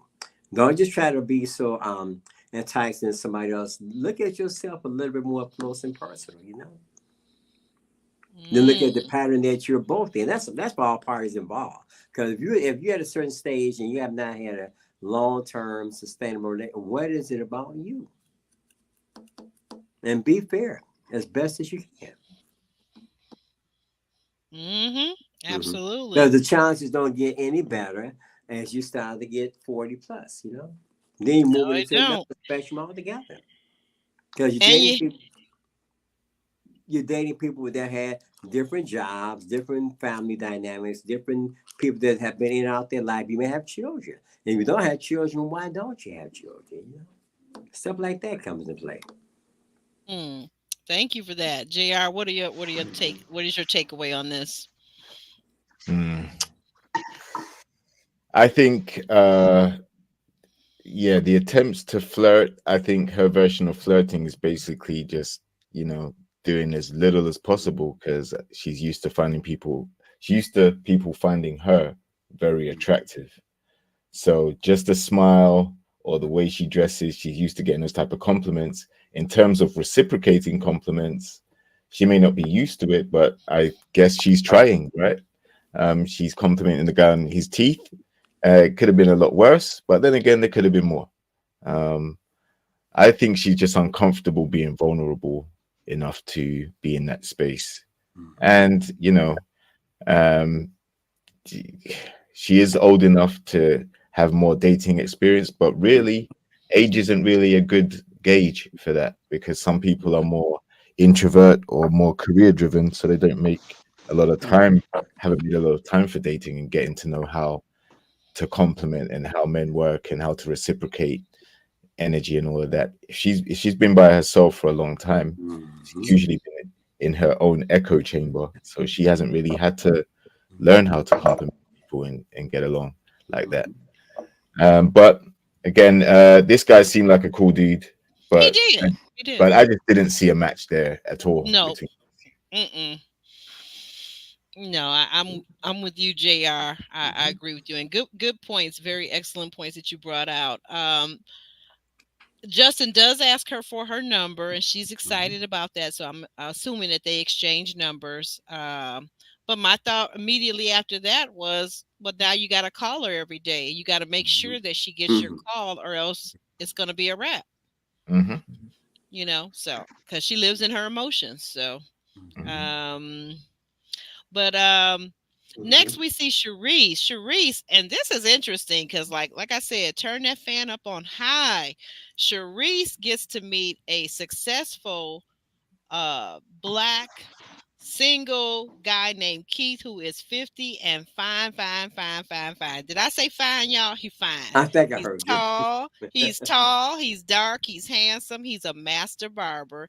And he also, besides just the outside looking good, he opens his mouth and he's saying, some really deep things. Like he seems to be really self-reflective to what Calvin has been telling us all this podcast is that, we must look within. This guy has done the work. He seems self-reflective and he seems to be self-aware. And I'm thinking to myself, now this is who Sharice really needs so that he can maybe help her to reflect upon herself and how she moves in this world of dating and relationships. So I'll give it over to you, Calvin, and you tell me, what did you make of this date with the master barber? Well, he oxygen bar stylist. He has a lot, and he verbalized insight to the fact that it wasn't always the other person. It's also some challenges that he had as to why he's not married, Yes. And that's important because he's 50 years old. Yes. At 50 years old, and you're not married. Has he been married? I'm not certain. You really have to look at yourself up. No, he said engaged. Huh? He's been engaged before? He said he's been engaged. Yeah, but I'm saying, your concept of relationship should be on altogether different level, at 50 years old, because you have had an extended period of time to date people and to get to know what a relationship is and what it's not, and the role that you have played or haven't played, and getting the quality of relationship that you should have had by 50, because it's things you need at 50 that you didn't need at 40 or 30, The person you are right now, you're looking at yourself, direction you're going to be in the next 10 or 15 years. Yes. So you should be thinking about the definitive life partner in another way altogether. Because the other stuff, that's just don't fizzle away, So right now, you need somebody that's going to help you develop yourself for the person that you are right here, right now, You're not that person that you was in your 30s, and you a different person if it's because you're moving towards and 65, we can be at 65, you know. But that person at 65 years old begins right now, you know. So looking at yourself, what is it that you really, really need to change about you? And you need somebody that's going to help you become that person. All right, Calvin. Thank you for that. We're going to move over to Sean. Sean, what's your take on this? Did Sharice and this guy seem to hit it off? Is Maurice in danger of losing his lady? No. I think aesthetically, Sharice and what's his name? What's the guy name? The barber stylist. What's his name? Keith. They could do His name is well. Keith. Keith, yeah, they could do well together because, yeah, she's an esthetician and he's a stylist, and so women can get their hair done and they can get their facials and all that. If they can combine resources. However, I think Sharice likes more money. I think she's attracted to the lawyer, thinking that he's this high-powered lawyer, and I think that's what she's after. The Louis Vuitton slippers, and this guy's kind of plain. He's established, but he's kind of plain. But he's then not as flashy. Children, then he have Sharice is a flashy person, I think. You picked up on the same thing I picked up on, because I thought, wow, if they were to get together and it worked out, she's willing to overlook. She's willing to overlook that. She's willing to overlook that with Maurice because he's a lawyer. Yeah, he's a lawyer. Had he been any other profession and had children, just like the guy with the vest, something had to be something. This guy probably got an 850 credit score. You never know. We don't know. But because this guy's a lawyer and he's got children, she'll overlook that. She asked the question, where does she fit in? I mean, the man's youngest child is 21, but she didn't ask any other further question than that. But because he's a lawyer, I don't think she's really feeling. I mean, I think she's engaged with Keith as far as the dialogue is concerned. But as far as something long term, I don't know. I mean, just me. I said, "Oh, I'm older than this brother. This brother's 50 years old. I'm older than this brother." Dang, ooh. Yeah. I said, ooh, okay. Wait. What do you mean by that? What was the comparison there about the age? I'm lost. I just thought the brother was a little bit older than 50. That's all. He looked a little bit older to me. And he said he was 50. I mean, I can't dispute it. That's his truth. I don't know. He's not using that hair dye on that beautiful salt and pepper hair of his. I love it. I love it. So not hitting the Beijing. Yeah, you're not using that Beijing. So, exactly. You're not doing one of those Magic Mike numbers from Miami with the Magic Mike.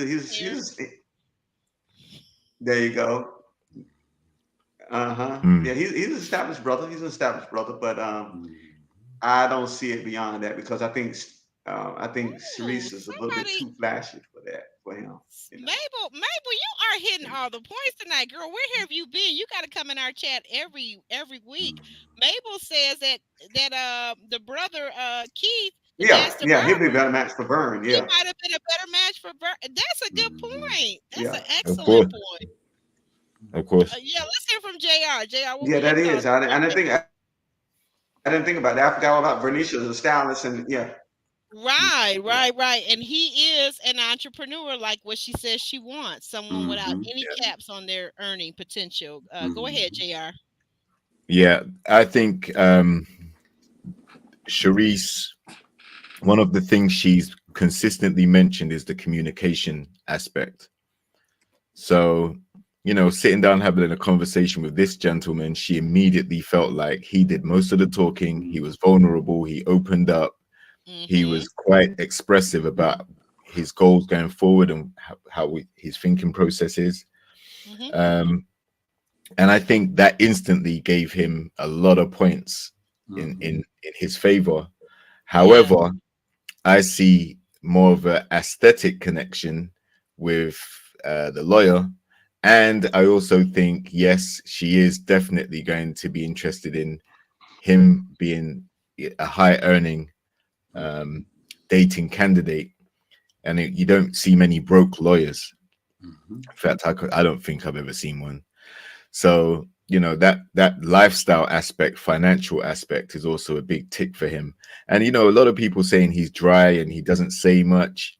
Well, you know, not everybody talks a lot.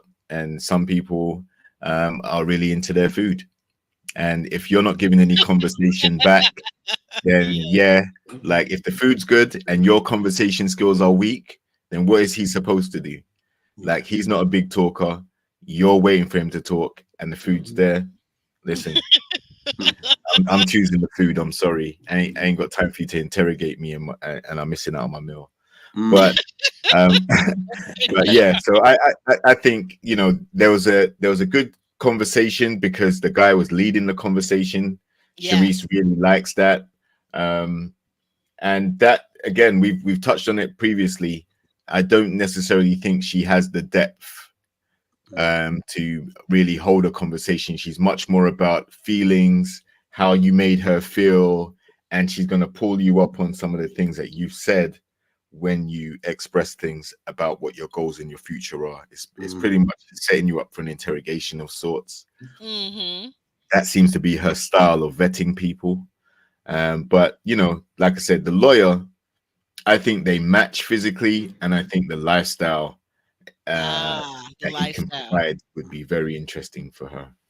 Yes. And you know, somebody asked it out in the chat, because I was wondering this too. I wasn't sure whether or not they mentioned that this gentleman, Keith the Master Barber, whether he had any children or not, because we know that that's also a very big deal with Sharice. But Jay, I want to ask you this question.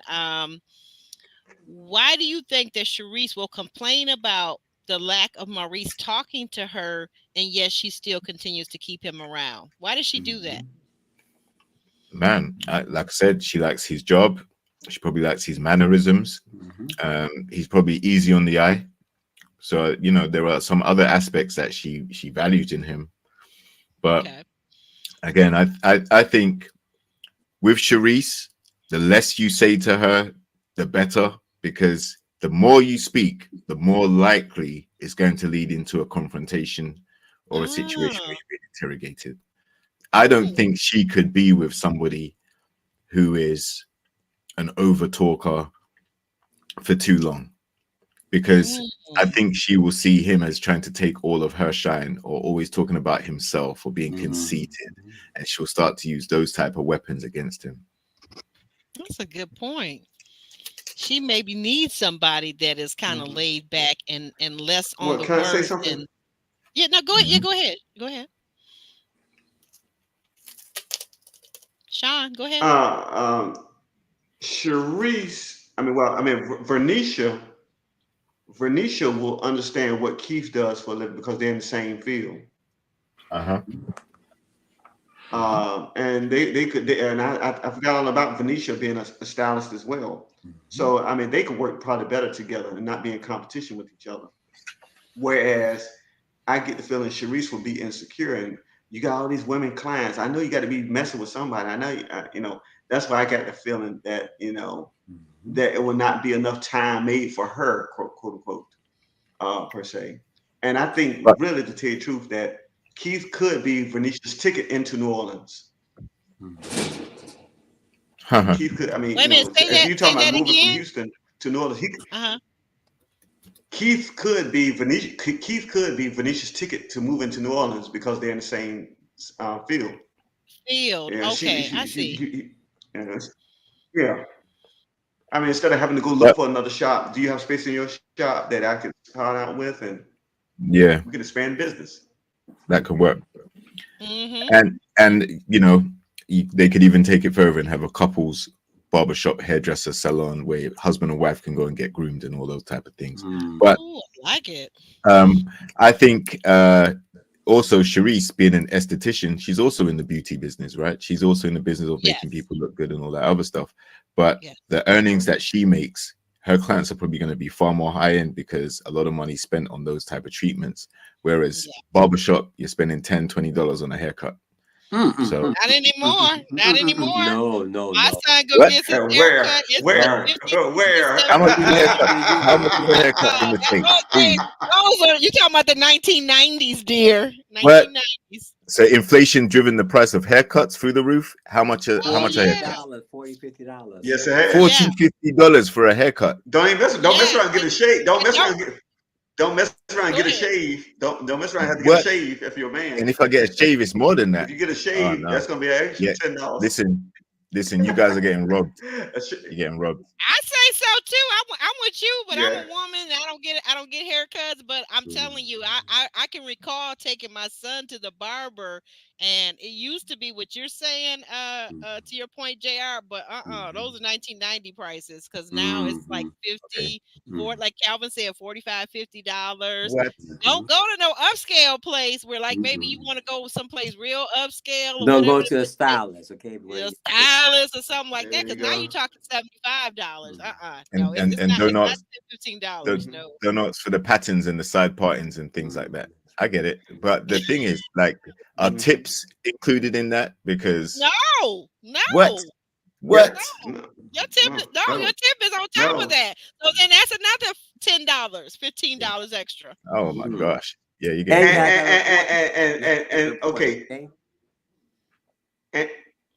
And have our appointment, and that's the other thing. And to get a bald head is much more expensive than getting a fade. Oh my gosh! So listen, you can probably buy your own set of clippers for the price of 2 haircuts and do it yourself. Thank you. That's right. And have That's a what nice I do. day. There you go. That's it. Don't let the missus do it though, because she'll probably put the I bowl sure over your did, head man. and just trim around that. The missus will put a bowl over your head. And trim around the sides. Get a bowl cut. Wait a minute. Uh-huh. Get around the bowl cut. Roro has an announcement to make. She says most barbers today are now content creators. Really? Which is true.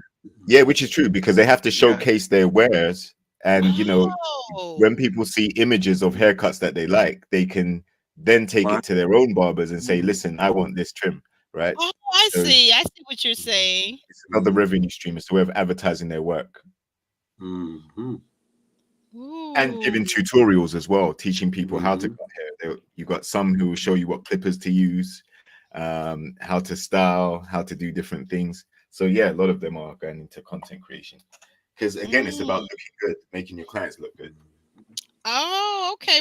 Okay, Roro is letting me know what the real is, because she does have 2 adult sons, and she said that her sons told her about that the barbers are content creators, and that makes sense to what you guys are saying. Yeah, because they're showing what they do and how they do it, and so forth and so on. That makes perfect sense. I had not thought about that, guys. That's wow. You know what? That C-19 changed a lot of things, didn't it? Well, think about it. Each person. Yeah. But think about it like this: each person is a walking billboard. Hey man, I like your cut. Where you get your cut, man? Well, I got it over at X, Y, and Z barbershop. You're a walking billboard. That's right. Right. You're walking. You're advertising. Just like what's the first thing you notice about a car when you pull up behind a car? Oh, where you got that car from? They got the car dealership name right on the back of the car. I take the stuff off. I say I ain't give you no free advertisement for that car. I know. I've always hated that too. Like, why do you get to stick your name on my car? And let's be real, word of mouth is the best selling. Word of mouth is the best way to sell and advertise your business. That's it. Absolutely. But guys, we It get can to make you or break you. It can make you or break you. We got to move forward, guys. Vern and her guy Jabari. Speaking of Vern, and speaking of, because we're talking about her and this other guy possibly being a good match. But Vern and her keeper Jabari from way back 4 weeks ago. She's still with Jabari, and I'm not saying anything's wrong with Jabari, but they meet up at a wine bar to do the wine tasting, right? Okay.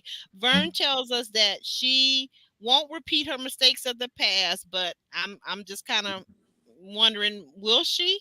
Because she's still with the same guy, and the things that she's pointing out that she doesn't like. But I guess, though, to her point, maybe she hasn't met anybody that better feels her needs, so she's sticking with him. and they seem to vibe together. So, okay. Mhm. Guys, what do you think? JR, what do you think about Vern and her guy, Jabari, and this wine date, this wine tasting date? Well, I think on now thinking about it, I think he could be a placeholder. I think she could just be holding him there. She knows there's a connection there. She can just keep him around. She told him she wants to go through the process. So if she meets someone better, then no hard feelings. We connected, but I've met someone better. Yeah, and if she doesn't meet someone, then I've always had Jabari in my back pocket. From Mm-hmm. so, but yeah, again, it's a connection that I think has a level of physical attraction, Oh yeah. personality as well, and she seems very comfortable around him, comfortable enough to reveal what her game plan is going through the show, and you know he may have a problem with her dating multiples, but that's the process. Um, so yeah, I think he's just an ace card in her back pocket if everything else fails. Okay. Okay. And guys, this is the part where I said I wanted to bring this into play. So we hear the women talking in various points and times in this episode, but I'm going to start here. Well, the women are talking about this power dynamic that they have, that they're in control, that they get to do the picking, they're in a powerful position. Do you agree, JR, that the women solely have all the power and control? Yeah, because ultimately the bottom line is do they want to keep those guys around every week, or do they want to keep the keeper, right? They have the Mm. option, they have the power and the control. The guys, this isn't the typical ready to love format where one week the guys eliminate the ladies, next week the ladies eliminate the guys. There's none of that. It's all about who the ladies are connecting with and feeling. And if they're not feeling you, they're going to get rid of you. You only have maybe a couple of dates to make a first impression. And then after that, they're making a decision and you're going home. So I think the women have the power. Hmm. And in a broader sense, Yeah, in the real true. world, is it just women that have the power and the control in dating? Um, there is a certain amount of power that Uh, you have. And I'll say because women have, ultimately, yeah. if a guy's interested in you and wants to date you, then you have the power to say yes or no, whether you're feeling him or not. So you have a lot of power to determine how far it goes. But ultimately, it's a joint decision on how your relationship's going to work. There's reciprocity. There's both parties' feelings and thoughts and goals and aspirations to be considered, as well as the attraction level. So many different factors. So I think initially, yes, because if a girl's not feeling you, she's not going to give you the time of day. And we as men know that we're used to getting rejected once in a while. And so it comes with the territory. We don't end up with every girl that we're attracted to. But Okay. so I think there is a large amount of control and power you have in real life dating out here in the real world. And it's how you use that power that determines your dating trajectory. Yeah. Okay. Very I, good I point. like what Dee Well, I said. think, yeah. Even though they choose to date somebody or embrace somebody, they're still influenced by their emotions and what their needs are. Even though you're attracted to that guy based upon what you feel you can get out of the situation for your own security, emotional attachment, and the guy that you feel most comfortable with. But guys still have options. It goes both ways. Because if it's not going to work, if just because the person say no, somebody else is going to say yes. Exactly. Somebody else going to say yes, and the person say yes. That's the person that's good for you, but will you be good for that person? So it always balances it out in the long run. Even though you can date somebody, are you committed to them? That's a choice that's really based upon where you both are and what you're both getting out of the situation. Because you still have to be committed to that person. Because even if you get them, you keep them or not. That's your choice. That's a good point. I like that. I like what you're saying. I absolutely agree. Sean, you want to weigh in? Well, I think this is not pre 1973 America. And the reason why I say that is because a man can proceed no further than a woman's permission legally. You know, and pre 1973, it was not a crime for a man to assault a woman. You know, with the R word. Per se, and it was basically because women were seen as property of men, even in marriage. The Supreme Court didn't even recognize it. So the case that marital R takes place. And so Okay, I think that's women have true. a considerable dynamic in this relationship, per se. And so the idea about the rejection, it's not the man rejecting the woman, but it's about the women rejecting the man. And however, with this issue, the man can double back if another woman chooses that guy. So, you know, it's still really not even the even playing field per se, quote unquote, where men and women have equal power. I think the majority of power in this on this show resides with the women, but in society, I don't know. Just depends on how the relationship dynamics play out. Mm-hmm. Mm-hmm. Um, my feline is rolling his eyes at JR right now. He didn't like that. He didn't like that comment you had earlier, JR. JR says he doesn't care. Okay, but as we progress and move forward, I thought that this was just an Tell your Tabby to interesting. behave. Right. I thought this was an interesting question because I felt like throughout this episode, one or two of the women got a little cocky with their a power that they were talking about. I've got the power. I got the power. I get to control things. And to your point, Sean, I feel like, yeah, you have the power to keep the guy or ask him to stay. But like you said, much to the way things used to work with women, that man still has the right to say yay or nay. And so he may not choose you. You know, and so Yeah. back to Jabari. Jabari says that he has been prioritizing Vernon, dating her, and he wants to know, what she's doing. But she does tell him that he's going to have to wait until the process is completed, because she's not willing to commit to him, and that if he were to ask her, she would probably say no. So I think that that's a prerogative, and I do think that since he signed up for a dating show, he should understand and respect her process. Of course, 25 men, 4 women. Of course, you're gonna be dating. Yeah. Like, And I just don't know why they didn't put that Well, fine. let me ask you this, Aubrey. Let me ask you this. Yes. go ahead, I Sean. think, to me, now I don't know how this show is set up. I don't know how the show is set up. I don't know whether the producers choose the dates or the people who they want to see choose the dates. If I was a woman, which I'm glad, I love being a man, I would not Yeah, I just want to love go to being a a wine woman. tasting. I think, come on now. And yeah, come on now. You know, So Jabari takes, if he does the date, Jabari takes Venetia on the most minimal dates, the most minimally amount spent. I'm sure it wasn't that much money to spend for a wine tasting per se. Oh, I I see think what that's your like a point cultural is. event per se that you would dress up with and go to. It's not Mhm. like a date like the date between Maurice and Sharice. When they went out to the restaurant, nice exclusive restaurant, what have you. I can't Yeah. see Jabari taking Venetia somewhere like that because of his minimalist lifestyle. Hmm. But just to take this woman to a wine tasting, potential to get drunk almost. You tasted all these wines. This was Well, sweet, now this was I know bitter, you've this was been to dry, wine this was tastings and whatever. you realize that you only sip and then you actually Spit have it out. the You spitter. said, Yeah, well, yeah. yeah. Some people don't have a high Well, tolerance. Some some people don't have people that high bring it, but tolerance. that's not technically that's not the way that goes. It's not the way it's normally done.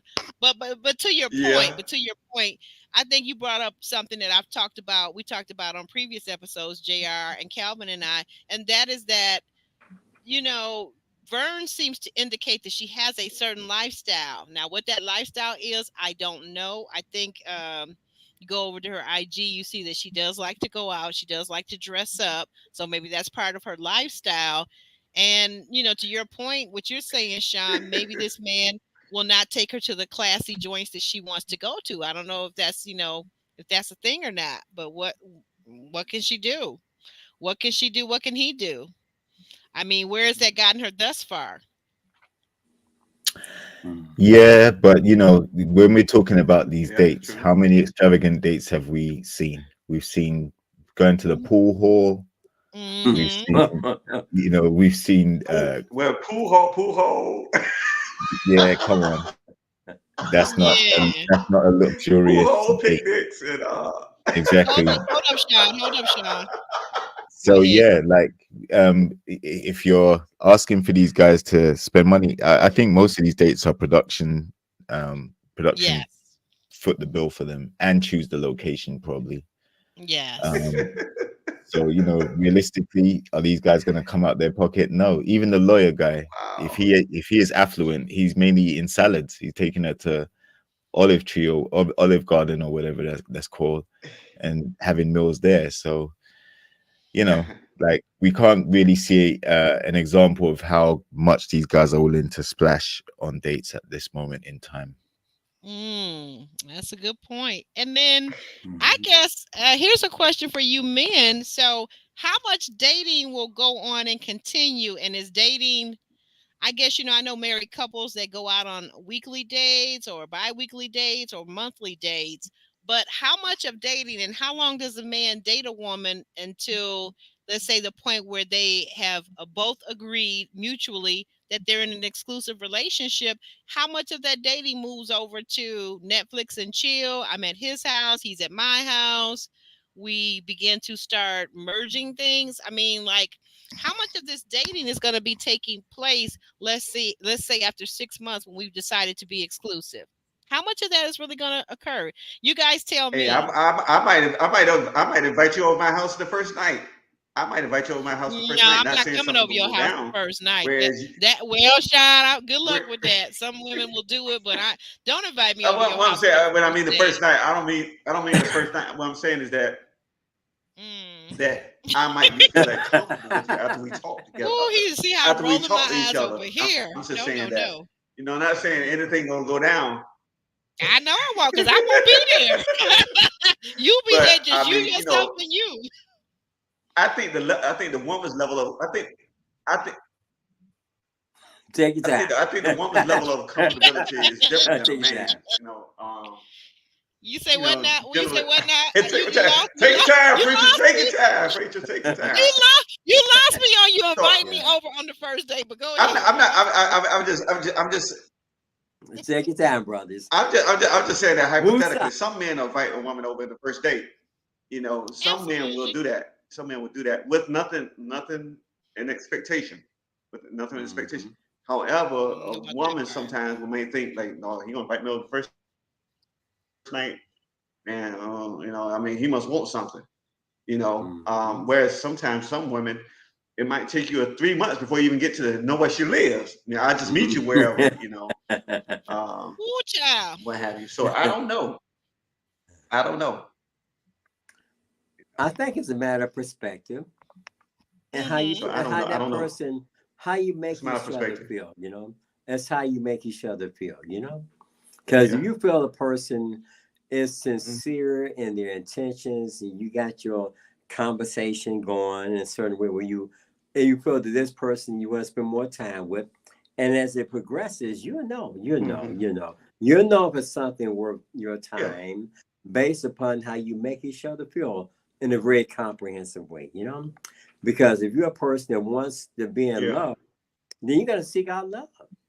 First and foremost, your mind, I would say, just for instance, the guy at 50, he said he know where he went wrong with different things, and as a woman, you should know where you went, And if you're looking for something sustainable, then you should be clearly defined by that, and not just convenience or just to have something for your own personal gain. But if you're into a person, you're gonna give it the time and attention it needs for it to grow, and you'll know what to do and what not to do. That's true. I don't think there's a I mean, set like you time. said, Kevin, it moves on a relative pace. I think what happens is like it's on a case to case basis, right? Some people you have a lot of chemistry with, and things move smoothly and faster. And in some, it takes a while to really date them, to get to know them, to open up or get them to open up certain things about them. And also time as well is a factor. Sometimes you may want to have a couple of dates with this person, but your schedules don't always align, so that delays the process as well. But I also will say, based on the recent list of places where ladies do not want to go on dates, it's made the Cheesecake process. Yeah, exactly. Cheesecake Factory and all these other Factory. places. Yeah, like it seems to me like ladies don't really want to have fun. They just want to get to, let's go and have a lavish date somewhere and spend money and stuff like that, Yeah. which is fine. That may be your preference, Yeah. but you just made it easier for guys to say, I'm not going to date ladies who don't want to go to these 25 different places because they're viable options for me. So if we can't go somewhere, relax and have fun, Yeah. then what is the date really meant to be about? That's You know? right. Is it something for them to try to influence their friends I mean, and this is the way it is with followers? Yeah, me. Hold up, Sean, hold up. JR, is it something that maybe these Yeah, women are trying to influence yeah. their followers and their family on IG because they got to take all these pictures? I'm at this exclusive restaurant, guys, with this fellow, yeah, and they're taking pictures of the food, they're taking pictures of the ambiance. That's crazy to me. That is yeah. so That crazy that dating has that turned out to be that. exactly, that definitely happens, and obviously you see a lot of the time they're showing the venue, but they're not showing the guy they're with. That's right. So But who's the focal um, point? exactly. So I think it's the badge of honor that comes with, yeah, I ate at this place, or Exactly. this person spent this much on my food, and that's the bragging rights. But That's it. the, Bragging rights. You said it the right. the date is meant to be getting to know each other, and I think if you put more and more obstacles in the way of that, then it reduces the amount of time that someone's going to give you to get to know you, because you're always shutting things down or saying what you're not going to do. Oh, I'm not going to go to the pool hall. I'm not going to go to Cheesecake Factory. I'm not going to go to the cinema. You're not doing all these different things. And, some guys will just be like, you know what? It's just too much. Like, we can't even just go somewhere and just get to know each other. It's all about doing something extraordinary every single time I see you. No, it's probably not going to Right. be worth it either. Yeah. No, But you're setting yourself up as a guy. You're setting yourself up for failure if Yeah. you start off that way. You're going to be expected to maintain that level of consistency going to these high-end places. And if it's not in your budget, then don't even entertain it. Yeah, I agree, JR. I absolutely agree. I Mm-hmm. don't think those kind of dates on a weekly basis or a regular basis are sustainable for most men, for most middle class men, most working class men, most blue Mm-hmm. collar men, and even men that have money. They may decide. I've often heard when I was younger, the expression that he'll either spend money on you or he'll either spend his time on you, but he won't do both. That's right. And so I think that you got to kind of really filter out. To JR's point, I really love what you said, JR. Dating is supposed to be about getting to know one another and have some fun. For goodness sake, have some fun. We're all out here working, or you're going to school, or you're raising kids, or you're not raising kids, but have some fun with this person and see if you really like their vibe, if you like their aura. What do you have in common? Just get to know them, and that doesn't require all of these extra things. It could be in the summertime. It could be a nice picnic. I You don't know know, why I was saying that myself, Mm-hmm. a because it's the picnic. things that make you full about that person after they're gone away. How that person feel about Yes. your dating prospects? How they feel about you as a person, and how you made them feel. Okay. High Vibe has got some good ideas. Go ahead, Sean. You had something. Thank you, Calvin. Yeah. Sean, you had something you wanted to contribute. Go Well, ahead. I mean, I think it's just, yeah, it's different from each woman. Of course, I mean, just like this one sister, I was trying to get to know here in the DFW area, and I was like, look, well, can we go to such and such? No, I don't like to do chain restaurants. I'm like, what? I mean, damn, what can I do? So I'm Did trying she to think of did she actually a say salt that to brand. you? Did She she said actually say she that said she don't to like you? to do chain restaurants. She did. She said Hmm. that to me. She don't like to do chain restaurants. You know, and Wow. so I said, well, how about Saltgrass? Saltgrass. No, I ain't driving all the way over there. I was like, dang, what in the world? Where are we gonna go? So So basically, we she just did don't want finally to go meet on at a this other date. spot. You know, this spot. Okay. How was that date? How was She that really date? didn't. I mean, I was like, down. I said, well, because it was nice. It was nice, but I was like, oh, I mean, I had to drive way across town to get to that spot, but it was worth it. Because she said she don't like to drive. I was like, dang, well, dang, you don't want me to come pick you up, so if I'm trying to find a happy medium spot between you and me, so you want to drive that far, and I want to drive that far, and so, but you don't like to do chain restaurants. You don't like Papados. You don't like Saltgrass. You don't like. I I'm love not Papa talking Do's about when I'm some little down in swanky place Texas. and nothing like that. Yeah, yeah. So I I say, well, love dang, Papa I said, Do's. shoot, I don't get along with this. And she's an outdoor person. She likes the warm weather and stuff. I said, well, let's go to a Texas Rangers game. That was when baseball season was Oh, in I full would have swing. loved that. Dang on. I love baseball. And I was like, dang on. I mean, because one thing about me, not too many places around here. I don't do picnics, quote unquote, around here. Because my connotation what picnic is, what have you. But uh, um, I might do an outing like we might go to a jazz lounge or something like that. I like to do something like that, but I don't want to do around a whole lot of crowds and stuff. But she like baseball games. Like, what do I do? And what do you do? How do I get to know you? What what do I have to do with you? But where So can we meet that we can that's mutually just agree my upon like and it everyone's still be different. a win-win for us both, Yeah. Right. Why does that have to be Oh difficult yeah. right out the gate? That's exactly it. Right That off the says rip. lie. That says lie. Hmm. Well, I got a question for So. you, Sean. Did you guys ever end up going Hmm. on a second and third date? Absolutely, Grace. We never First and did. We never did. I mean, that's kind of what I figured. Yeah. yeah. Do you know We did. exactly I mean, why? we talk every now and then, but Mm-hmm. well, Do you she's I think she's of the bourgeoisie. She's a ah bourgeoisie, and she's like the country in people that say she sorority. bougie. She bougie. Bougie. Yeah. Yeah, well, she's not in a sorority, but yeah, she's a bougie. She's a sorority, bourgeoisie sorority. Yeah, like Right, Euphrates right, Fraser, the right. black bourgeoisie. Right, right, Uh, right. They've got to go to those so, special restaurants. Yeah. but it's real interesting. Well, Wow. yeah. I mean, I'm because sorry I that it really, didn't we, turn I into like going to the com. It's okay. It's all good. It's all good. I mean, nothing lost, nothing gained. I mean, my feelings weren't invested right away. So I was just trying to get the initial stage, trying to break open ground. To just get to know who she is, or what have you. But I mean, I like going to comedy clubs or something like that. Getting a good laugh because my job is very serious.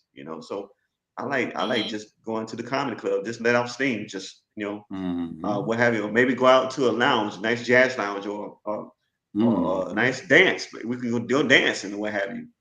Yeah. Uh-oh, So uh-oh. hey, Cut the rug. Cut the it might rug. be not be that quote unquote creative. Yeah, I cut a rug now. I got there cut a rug, but George hey, but Jefferson hey. style, huh? Oh, you light on your George feet, Jefferson said, Sean? yeah, Okay, all right, all right. I heard I'm light that. on You my do Well, your feet. I'm light all on of my job, those feet. son. I'm things light on sound my like feet. really, really Yeah, fun I'm light on things my to feet. do. That's stuff that I've done in the past on dates.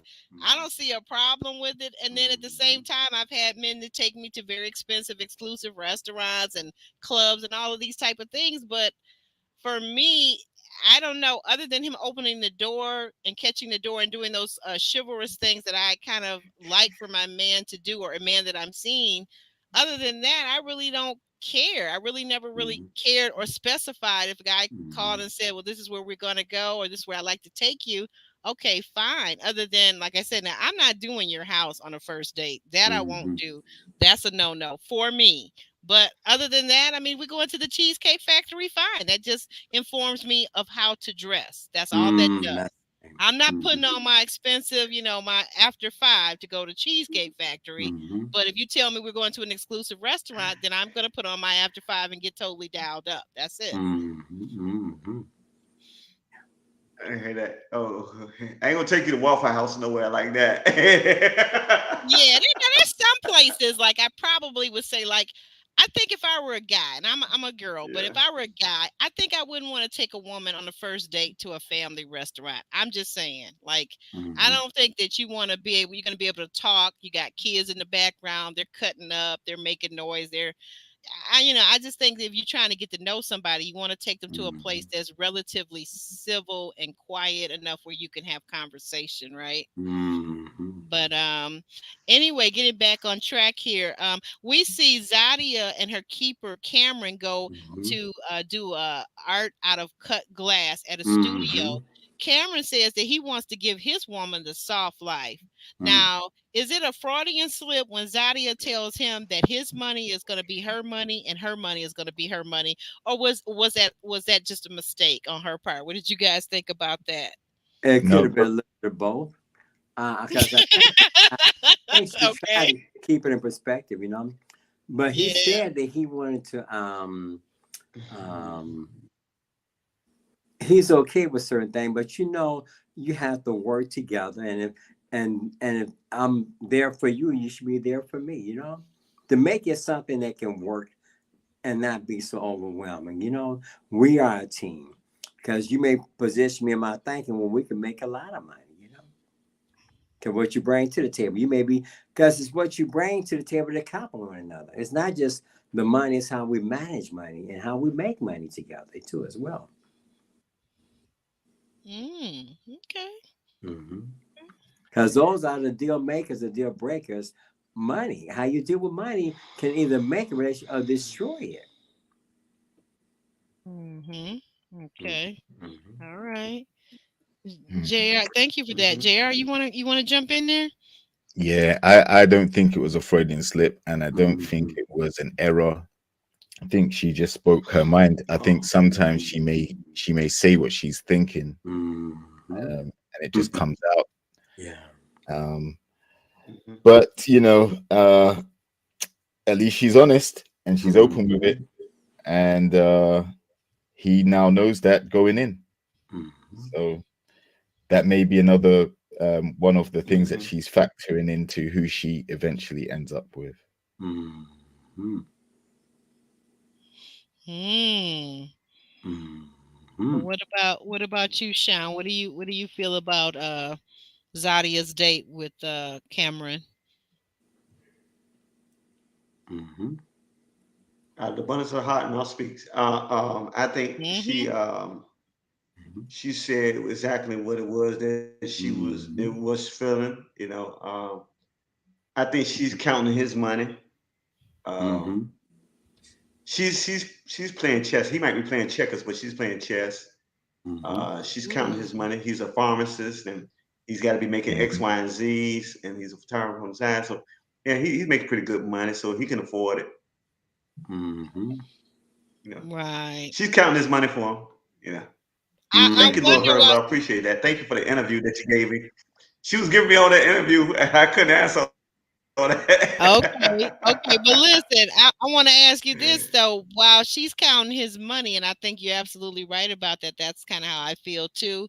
Um, I wonder if he's had the conversation with her about those children, and so how does he feel about that? Because you're going to give her the soft life. He's in the prime of his life. I didn't hear him mention that he had any children at all, and you're Mhm. going to marry this woman, and she's not going to even give you a couple of children, or try Mhm. to. Mhm. I'm not Mhm. really sure I'm following the logic behind She'll that. gift him one. Yeah, Mhm. oh, gift him one. Yes, that's right. In the Mhm. She said words she'll of gift him Jeffrey. one. Yeah, Mhm. in the words of Mhm. Jeffrey. I got it. Mm. And I don't know. I think it's a new wave. Like for the last maybe 20 years or so, I've talked to my daughter's college friends back when they were in college, and young women. And there's a new wave now about women that are professional, high earners, or high achievers, or wish to be, is the idea that they're not going to have any children, or maybe only have one child. And I think that's something, and that's fine. I'm not, everybody has the right to their reproductive freedom. But I think the thing about it is for men and women that are going to be getting involved, going to get married, going to be life partners, I think those are serious conversations that you need to have before you commit to marriage or being lifetime partners. And this person is talking about, like Zadia is saying, this whole gifting thing. For me, I would respect her more if she would just say, I don't really want to have children, because that's, to me as a woman, that's what I'm hearing, that she really doesn't want to have children. And that's fine, but just say that. Well, about 35. No. And it's just that at a certain stage, you got to think about. They're 35 again. Yeah, let me say, you have to think about things in a very way that's fair to you, because you can say that now, but in 5 years you'll be 40, and if you don't have any children about 40, what are you gonna? You're gonna have a child. You're 45, you know, and then that child, when they graduate, you'll be 65. So you have to think like that. Maybe it's not always. You can say that, but then are you open to changing that? You know, because this is for you, not so much for the man, but for you. If you don't have any children, then you have to deal with that for the rest of your life, based upon the decision you're making now. You're making a lot of money, but like another episode of this show was, more life than just if you have all these things, but then that's all you have. Is that enough for you? You know, you're gonna just put all your money into your career, and then, you know, what about when you get older? You say, well, I don't even have a husband. I don't have any children. That could change. Because things can change immensely. You know, you're looking at things based upon right this moment, but this moment will change. And then what are you going to do about your life then? So serious and so true. So true. I mean, you know, like I said, I have no problem with Zadia not wanting to have children. I say that's fine. Again, you know, every woman, I've talked to several women, and in fact, one woman that was my age that had been married and never wanted to have children, but in her second marriage, she's very happy. Her husband had children from his previous marriage, and she absolutely loves that life now. And I think she gets the fullness of it all because, you know, and then she did it without even getting the stretch marks or anything. So I'm like, wow, she's got a perfect situation. You know, but I mean, everything is not for everybody. I totally get that. But I don't like, just like I don't like when men play games and play word games and use semantics about what they really want and what they're really looking for and what their true intentions are. I also don't respect women that say things like, I'll gift you a child. And, you know, if you really don't want to have a child, just say that. Okay, like there's some dude out there that doesn't want children either. So knock yourself out. It's amazing. It's amazing. It's amazing. And who you are, who you can become, can be so different, you know. Okay, so well, guys, it's because motherhood. I think motherhood looks. Go ahead. I was gonna say motherhood looks so much different nowadays. And I think very few women proportionately are interested in being mothers nowadays. But where it used to be years ago, a lot of women felt like, because I guess because of society. Yeah, and I think because of societal pressures and norms, a lot of women felt like they were less than women if they didn't have children, per se. That's true. That's true. Years ago. Now it seems like when I tell people, I said, look, I'm in my 50s and I don't have any children. They're like, what's wrong with you? I said, well, I can't say I ain't doing anything not to make any children. I just don't have any, you know. What have you. But you know, right. And I'm seeing like an anomaly. By choice. What have you. Yeah. Okay. Yeah, we're assuming that. Yeah. So, you know, and I think it's more so acceptable now to see women not have children per se. And I don't think, I mean, I can't speak for every woman because I'm not going to speak for every woman, but a lot of women don't per se feel that unfulfilled if they don't have children. No, they just occupies another space in their life that does not free them up to do X, Y, and Z.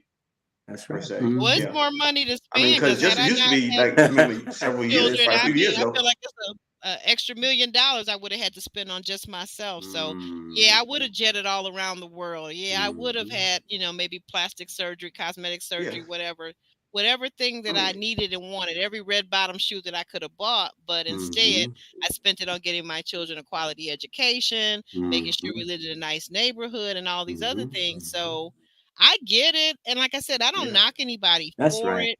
I just think that people need to be honest about whatever their intentions are. That's the only thing Across I'm the at board, with. everything. Across the board, men and women, men and women. But guys, we move on to, and this is where we get to Ashley again. So Ashley, who's tells us she bartends in the ATL, has a mixology date. I'm sorry, with Kirsten, and she begins to talk to him about dating Zadia, and they begin to kind of go back and forth. And I'm kind of like, why are we talking about Zadia on our date with Kirsten? But that's your insecurities. Right. Kirsten wants to keep Ashley in the here and now, but she wants to sit up and debate. She wants to seek the validation that, do you not think that I'm pretty because you told her she looked good? But I don't remember you telling me all of this on our date. Well, no, Ashley, because you were too busy telling him how fine he was. You didn't allow for space. And then one of the things that I noticed early on about Ashley, going back to the first episode to now, is that she has a tendency to overtalk her partners in her dates. So whether she's having fun and laughing and telling them how fine they are, how perfect their teeth are, she doesn't allow the space. Sometimes it's okay to be quiet and just allow the man to give you his thoughts. Sean, what did you make of this date with her and Kirsten going back and forth? Well, I'm not a singer, but my mind goes to the song by the Williams Brothers. Sweep around your own front door. We try to sweep around mine. I mean, it was really not necessary to ask about another date with somebody else. I mean, for what? Like Calvin was saying, that shows the insecurities there. I mean, at the end of the day, he's gonna choose whoever want to choose, or she's gonna choose whoever she wants to choose, what have you. I'm with you. And then for him to have to validate her, well, you were better. You were better. Yeah. I mean, well, you were better. I mean, I think he said that too because he realized the type of woman he's dealing with. Yeah, to appease her. Yeah. Because if he had not added that on there, back where we are, So, I don't know. Yeah, I definitely agree. Like, the focus shouldn't be on what his other dating experiences have been like with the ladies, because now you're setting up a situation where you're trying to compare what his relationship was. What his dating experience was like with Zadia. You're going to compare it to how your dating experience is going to go, right? So I don't think that was a good idea, especially if you're insecure already and you're overthinking. Now your brain's going to be playing havoc. Is he copy and pasting the things he said? Now she's going to go and check with Zadia probably and be like, yeah, so what did Kirsten say to you? And, I found him to be like this. How did you find him? Like, you're going to be comparing notes and all those things. I don't think that is a good recipe for someone like Ashley to do. But I'm not surprised that she did it. I was actually surprised when she started talking about how combative he was and all the rest of it. And again, I think she's someone that struggles with reassurance. Like, someone could say, look, I did X, Y, and Z, and I'm saying this to make you comfortable, and there's still going to be an air of doubt and mistrusting and things like that. And it's, I think the more I see of Ashley, I think she's going to be a handful for someone to have a long-term relationship with, unless she somehow finds the self-analysis and self-reflection to see the error in some of the things she's doing. Maybe when she watches the show back, she might cringe a little bit and decide to change certain things. But as currently constructed as we're seeing her, she's going to bring a lot of stressful situations into any relationship that she has. Mm. Well, Guys, if you notice sorry one about. thing about it to me, Mhm. one thing about it to me. Now, just looking at the show, this is just me. I'm not being judgmental, not. When you're talking about the insecurities, Ashley dresses in such a way that you see a lot of her body parts, a lot of her body, and I think that's the way she moves with This the men episode, to yeah, present we this. got quite an eyeful. Yeah, this is what it Hmm. presents to her. Us, value my body over my brain per se. And I think that's what it portrays to me, looking as a viewer, looking at the show per se, what have you. Even though that may be a visually appealing to a lot of men, however, the idea is a man's gonna think about you in a way that you're presenting yourself to him. You know, I know I move differently depending on the woman that I'm dealing with. I mean, if I'm dealing with a woman just that's displaying her intelligence more so than her pulchritude, of her body, then I know how to maneuver per se. Hmm. Hmm. Uh, Calvin, I'm not sure if Calvin is with us right now, if he wants to chime in, or if he's available right now. So, Calvin, if you are available, you can feel free right now to chime in about Ashley and her date. Okay. I don't think Okay. he's there. Yeah. Okay. And with that being said, so we'll move forward. Um, they're arguing and they're going back and forth. And this is again where we see this power dynamic where Ashley um, tells Mhm. Kirsten, well, I have the power to keep you here or not. And again, for me, as someone who thinks I believe in fair play and justice and equality, I don't like it when it could be either a man or a woman. I don't like it when someone who thinks they have power or maybe has power uses it to become domineering and lords it over the person who they think they have the control and the power over. I didn't like that. I thought Hmm. that's not very gracious. It's not very kind. It's not a good thing. It's not a good look.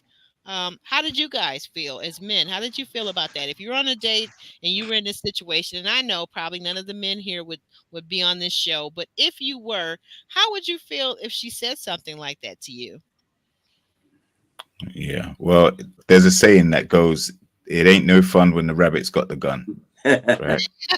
And Yeah, yeah, that's a true saying. and I think sometimes what we see, and I'm not speaking for all women at all, but when the power dynamic is reversed and they have more control in the situation, sometimes it does go to their heads, Mhm. and they, uh, I want to say they do things with that power that they wouldn't like done to them or have been Mhm. fighting to change.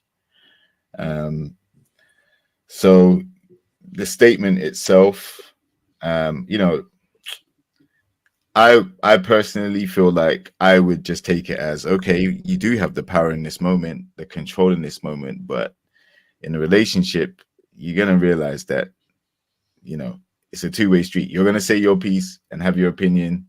There's certain things you can control, and I have an element of control and the way I conduct myself too.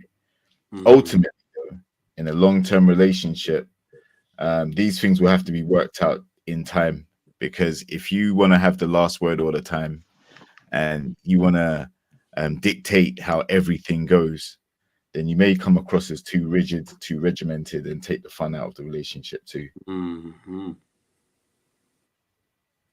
Hmm. I feel you. I feel you. That's a good point. Any of you, Calvin, you're back. Would you like to give your piece of explanation or how you feel about this with Ashley and having that power and that control and lording it over Kirsten, her Mm. date? Well, that's just it. She has a lot of issues with insecurity. So since she has leverage, but then you know what? Always be considerate of the needs of somebody else. Because you don't want nobody dealing with you in a mean spirited, contemptuous way. Why would you inflict that upon them? If you know how it feels to be not valued, you should always be conscientious of how you deal with somebody. Because your goal really in a love relationship is not to lord over nobody or to use it to your advantage. You want to bring out the best in one another. Because that's the ultimate goal, is that we both win. There's no win or loss situation. We both lose when we abuse one another. We both lose. Exactly. Good point. Good point. Sean, what are your thoughts? Well, I don't. I'm sitting here thinking. I don't know psychologically how the brain responds to it when you say you're not ready to love, or you think you still are ready to love, versus I'm gonna keep you around, or I'm going in a different direction. I don't know. I don't know how the brain responds to each one. I've never been told either one of those things. So I don't know what the reaction is within a man. I mean, I know there's the built up anxiety within the show, like, could they go do the pregnant pauses? Yeah, I think you are, and then cut the commercial, and then I think we'll keep you around. The exhale after that. Versus I think I'm going in a different direction. So I don't know how the male brain responds to this, and with that dynamic to say to a man that I'm going to keep you around, or I'm going in a different direction, or I got the power to eliminate you. It makes a man feel impotent, not sexually, but impotent, to tell him that I got the power to keep you around, per se. Yeah. It might make him feel kind of powerless and helpless in that situation. I don't know. So it could be that. Or could respond. Maybe That's I'm a very good overthinking it. I don't know. No, I don't think you are. And to your point, I think that some men, depending on their characteristics and their nature, would feel somewhat emasculated and would use that term to say, you know what? Yeah. Well, what you can't stop me from doing is cheating on you or seeing other women or having intimacy with other women, and use that to get back and be petty. So I think you're absolutely right. A lot of men aren't used to being in this, having this dynamic, that the show is twisting everything totally on its head, and instead of it being 5 women to one man, it's 4 women over here, and like JR pointed out, and 25 men. So that's quite a different spin right there. So it does throw things on its head. But I think the thing for the women to keep in mind is that at the end of the day, we're coming out of this situation, in this scenario, and you right back to the real world. And actually, these guys, as they go home, and we already saw the one guy, the Donald, didn't call Ashley.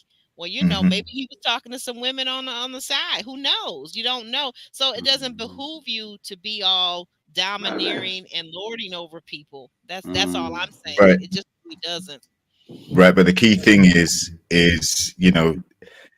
uh these ladies are dating multiple guys. That's the process as well. So are they expecting these guys to be loyal to them and be dating them only while they continue to date other ladies? Good point. Other men. I know that's what the premise of the show is, but in reality, is that what they're doing? Are they putting all their eggs in one basket like that so early, where you're only dating them once, and then you're deciding, you know what, okay, I'm gonna not date anybody else because we've been on one date, and I'll wait for you to decide how we move from there. We don't know, but like at the end of the day, the show is predicated on these ladies having the control to date multiple guys. And I think it's how they water and nurture those connections. That's going to be a really telling factor. Because while you're dating, like, for example, if we already know that there's high emotions early, we already know that there's an element of insecurity early. That's right. As the show develops and people start to establish genuine connections, how does this manifest in a beneficial way for the parties involved? I only see it getting ramped up a little bit, and maybe some fights and stuff. I have to say, the way Donald got sent home, you know, he was very apologetic and this, that, the other. Like, I thought he seemed sincere. He held her hand and said, "Look, I'll try and do better in this, that, the other." He still got sent home. So someone like that who was actually apologetic and more, you know what, I see your point. I'm gonna try and do this a different way for you to try and make you more comfortable. I'll never not call you again. He was saying all those type of things, and then to still get sent home, you know, I think that that type of rejection is kind of different to, okay, we don't get along, we don't see eye to eye, we both just have to agree that we're not a good match, and then you both walk away. There's a huge difference. So Donald Bond was a bit more involved because of how the emotions were high at the time, and the fact that I think he saw the error of his ways and how it affected her and wanted to do something different, but still got rejected.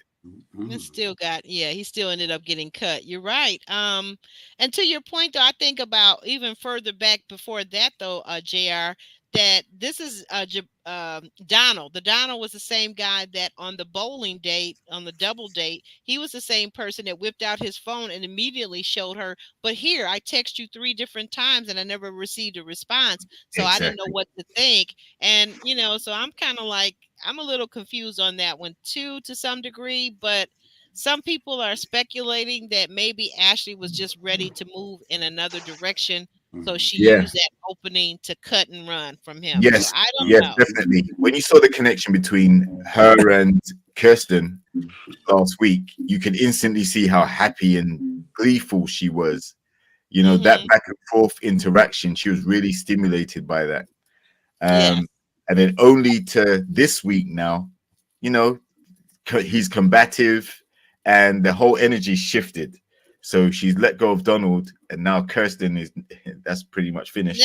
Now Kirsten's the problem. And then I didn't understand how he got to be combative, because my whole thing is watching this more than once, more than twice, more than 3 times. I'm listening to it. I'm watching it. I'm watching their interaction. They're both talking. They're both passionate. He's trying to explain some things to her. But my thing is, okay, Ashley, slow down and listen. The man is trying to communicate his feelings, his thoughts, what happened, how he wants you to move forward from the Zadia date, because you both agree, you both signed up for a dating show, so you knew that he would be dating your roommates. He knew that you would be dating other men. You both accepted that. So why are we even talking about what happened between him and Zadia? That's a moot point. Exactly. Because these men I think he used the C. I think he used the C word with her. The what? The C word. I never heard him say a C word. If you saying that nasty C word that we can't even say here, I think he used the C word. I think he said she was crazy. See, I think he said told her she was crazy. He said he liked. Well, he said the things that he liked. I think he told her she was crazy, that and then that triggered something crazy. in her. Well, he ain't too far from wrong, because unstable would be another word for unstable. Could be crazy. Yeah. So then who has the power? Exactly. If you're still succumbing to your emotions and your feelings. Really, it's showing you, this is a great show, because it shows you about how the dating, the missed challenges that are in dating, but then it's not so much the person, it's how you feel about yourself. You still bring that to the table. And if you have a difficulty with getting the kind of relationship that you need, then what is it about you that you need to put in check? Ooh, Calvin, say that one more time. You bring what to the table? You bring all these challenges and emotions to the table, and if there's something going on, look at yourself. Don't just look at the other person. They don't want me. Well, if they don't want you, Teddy Pendergrass. Red flags that's out there that you don't see what they see, and they're dodging bullets by not committing to you. They don't want to commit you. Calvin, you said a mouthful right there. No matter where you go, no matter where you turn, you can't hide from yourself. You can't hide from yourself. That's it. You can't hide from yourself. Wherever you go, there you are. So that's okay, because you're up under the microscope, and in a setting like this, you're seeing that dynamics of dating and all that it entails and consists of. So just be open to assessing and seeing where you are and where you're not within yourself, and be willing to do the work to change. Don't blame it on anybody else. Look at yourself. Even in a marriage, you still look at yourself. Okay, it's not so much your wife, it's you too. You're in it together. So what is it about you why is it not working and going to the level that it needs to go to? And don't be so quick to point the finger at somebody else all the time.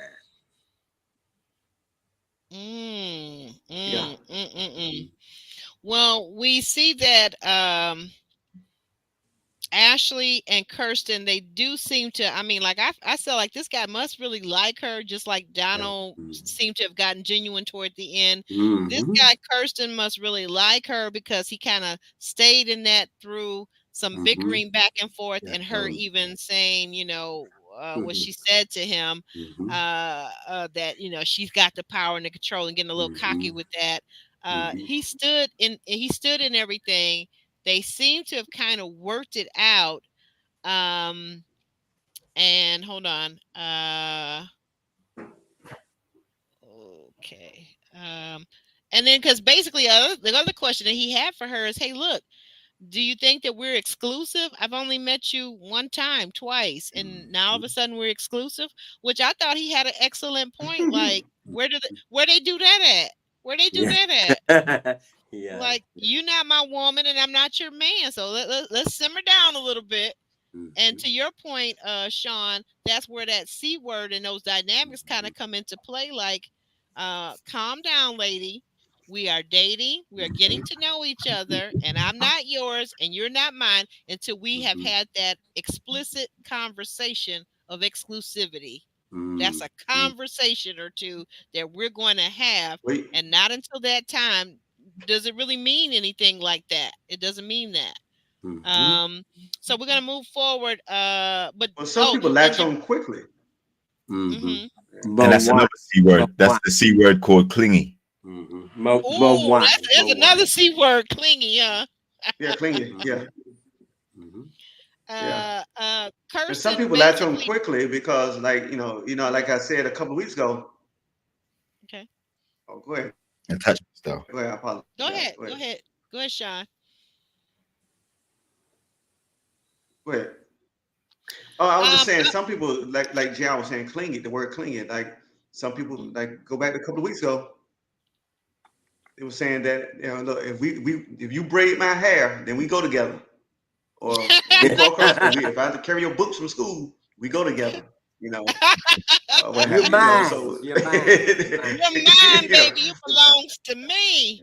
If we go to the cheesecake, hey, look, if we go to the Cheesecake Factory, you're mine. Oh my God! So those are conversations. Yeah. Those are conversations. I don't do that for everybody. You special. You special. But getting back on track, Kirsten says that he is there for love, which I thought that was a very important. That was a very important thing for him to say, that he was there looking for love and for a true relationship, and for a man to say that, and on national TV on camera. I really respected and admired that he said, these things. And I did not, and this is just me, I did not get the sense that he was jiving us. I felt like he was being sincere.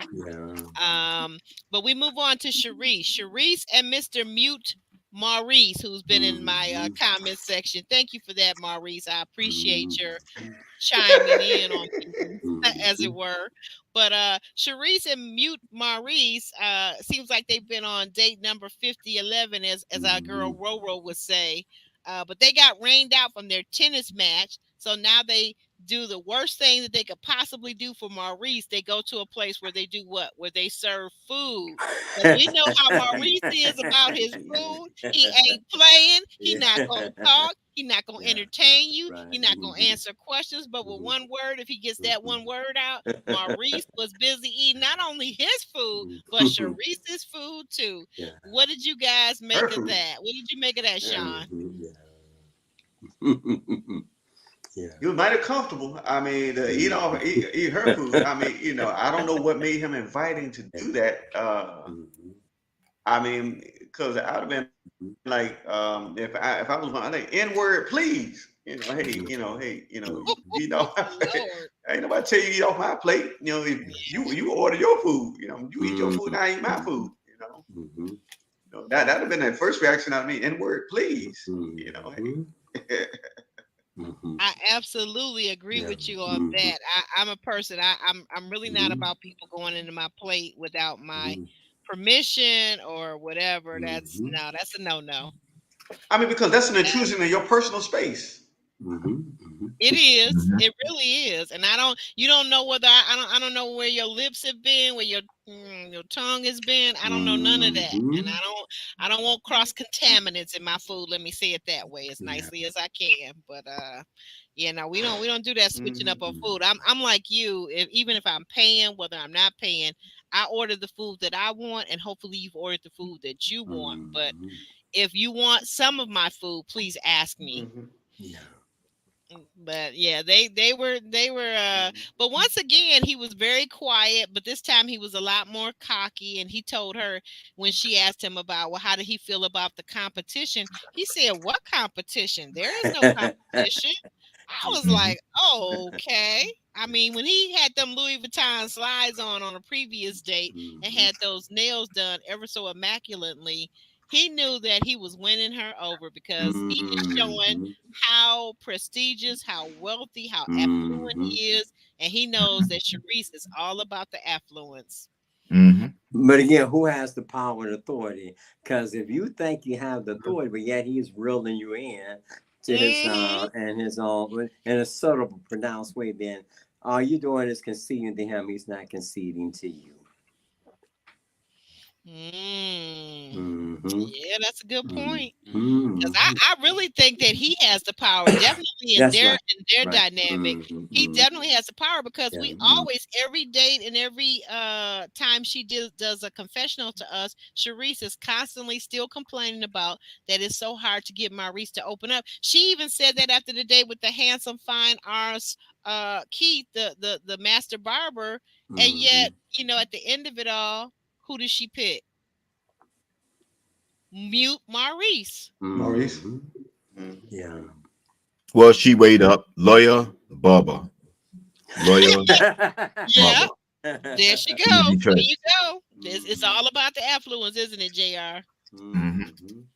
So but he knows that. He knows that. So he knows it too. He knows it too. That's why he feels like there's no competition. Unless someone more affluent comes on the show and really makes him be like, wow, this guy's a superstar. I don't think he's gonna feel vulnerable about his position with Sharice. I think it's pretty evident. She's looking for someone a lot like very successful, and he claims to be that. And like I said, he may be a man of few words, but he might have many dollars. That's right. And that is all that matters at Sharice's world right now. Yeah, because he's seen her before. Yeah, so she's keeping him around, kind of much like she did with Samson, and I'm wondering, is it all gonna implode in her face, much like her and Samson did on her season? Or just get to the end and choose herself. Well, but she's never. Well, she did kind of do that with Samson. You're right. She did kind of finally opt out after many dates, and after him meeting her dad and her meeting his family or his friends. She did finally. You're right. She did opt out, and then they had a big blow up. Do you remember that, JR? They had a big blow up. Yeah, so I don't know. Sharice can be very confrontational, very disingenuous about what she wants. The diversity, the difference between what she says she wants and what she truly wants and what she'll accept. I don't really understand why you keep telling us with your mouth, talking out of one side of your neck, saying you want an emotionally available guy, a guy who communicates to you, and yet you keep going for mute Maurice over here on the other side. I just don't understand. So what is your definition of love? What is your Thank you, Calvin. What is your definition of love? And what I mean, really, you in the same thought pattern, because rather than our own, if we're honest with ourselves, we all have our own perspective and perception of things that we move by, you know. So Yes. it's not just certain, we all are in our own thought modality and our perspective of things. So when you're Yeah. conscious of that, you really tend to be open more to improving your condition instead of being stuck in the same mode, getting the same results, but you still the same person. And yeah, look at the role that you play. We all have to. It's no different.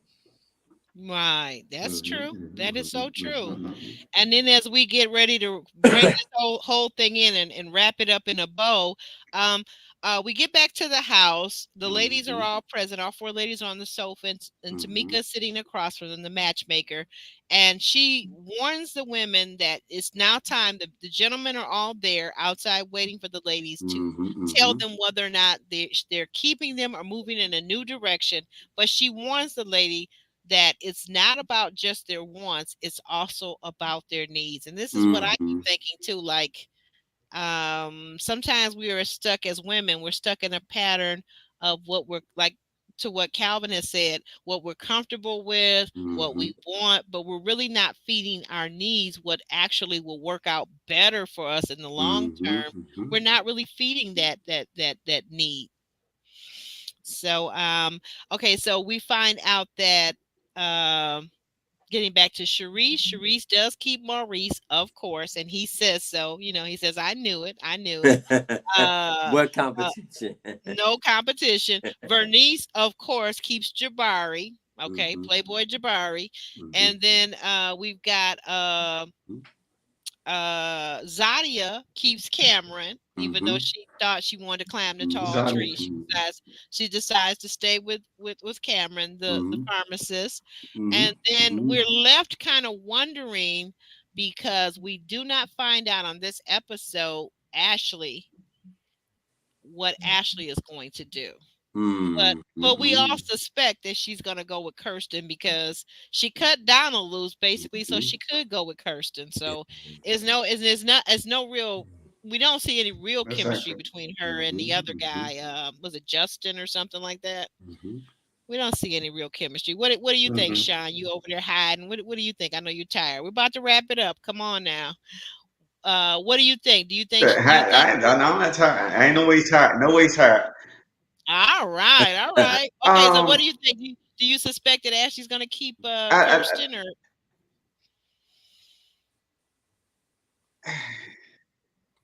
I think she's gonna keep Kirsten, and I think that's gonna become problematic as he tries to maneuver through her idiosyncrasies. So as he tried to maneuver through her idiosyncrasies and insecurities, because ain't but so much you can take. Ain't but so much you can take. I mean, and when when she was crying to Tamika, talking about, I just want to do what's best for me. I just need to do what's best for me. I just need to do what's best for me. All my life I put everybody else first and all that. You know, I don't know if she knows what's really best for her. I think what's best for her is getting her self help and being self healed. And this process may be a little bit too much for her. Yes. I'm beginning to wonder that too. Is she emotionally and I think the mentally process is too much for prepared? her. Yeah. Yeah. Yeah. Yeah. I mean, because I agree. I know it's edited, and I know it's edited. I mean, just like if you go back to the beginning of the show, she was crying when she was talking to Donald. Then she went and wiped the tears away, stopped crying, and then saw Donald out. And then she sat on the couch. Then when Tamika came in, she started back crying again. I said, hold on now, okay. I said, okay, now, okay. She cried, drop of the hat, then stop. Then she go back to crying again. So the instability is there. I don't think, unless you're a strong man to deal with it and to be able to love through the pain, I don't think too many men are going to put up with the insecurities and idiosyncrasies. But you know what? In relationship, you have to deal with a person for who they are and who they are not. Their insecurities as well. You do. But the person themselves, I can't do the work for you. I can compliment you. I cannot complete you.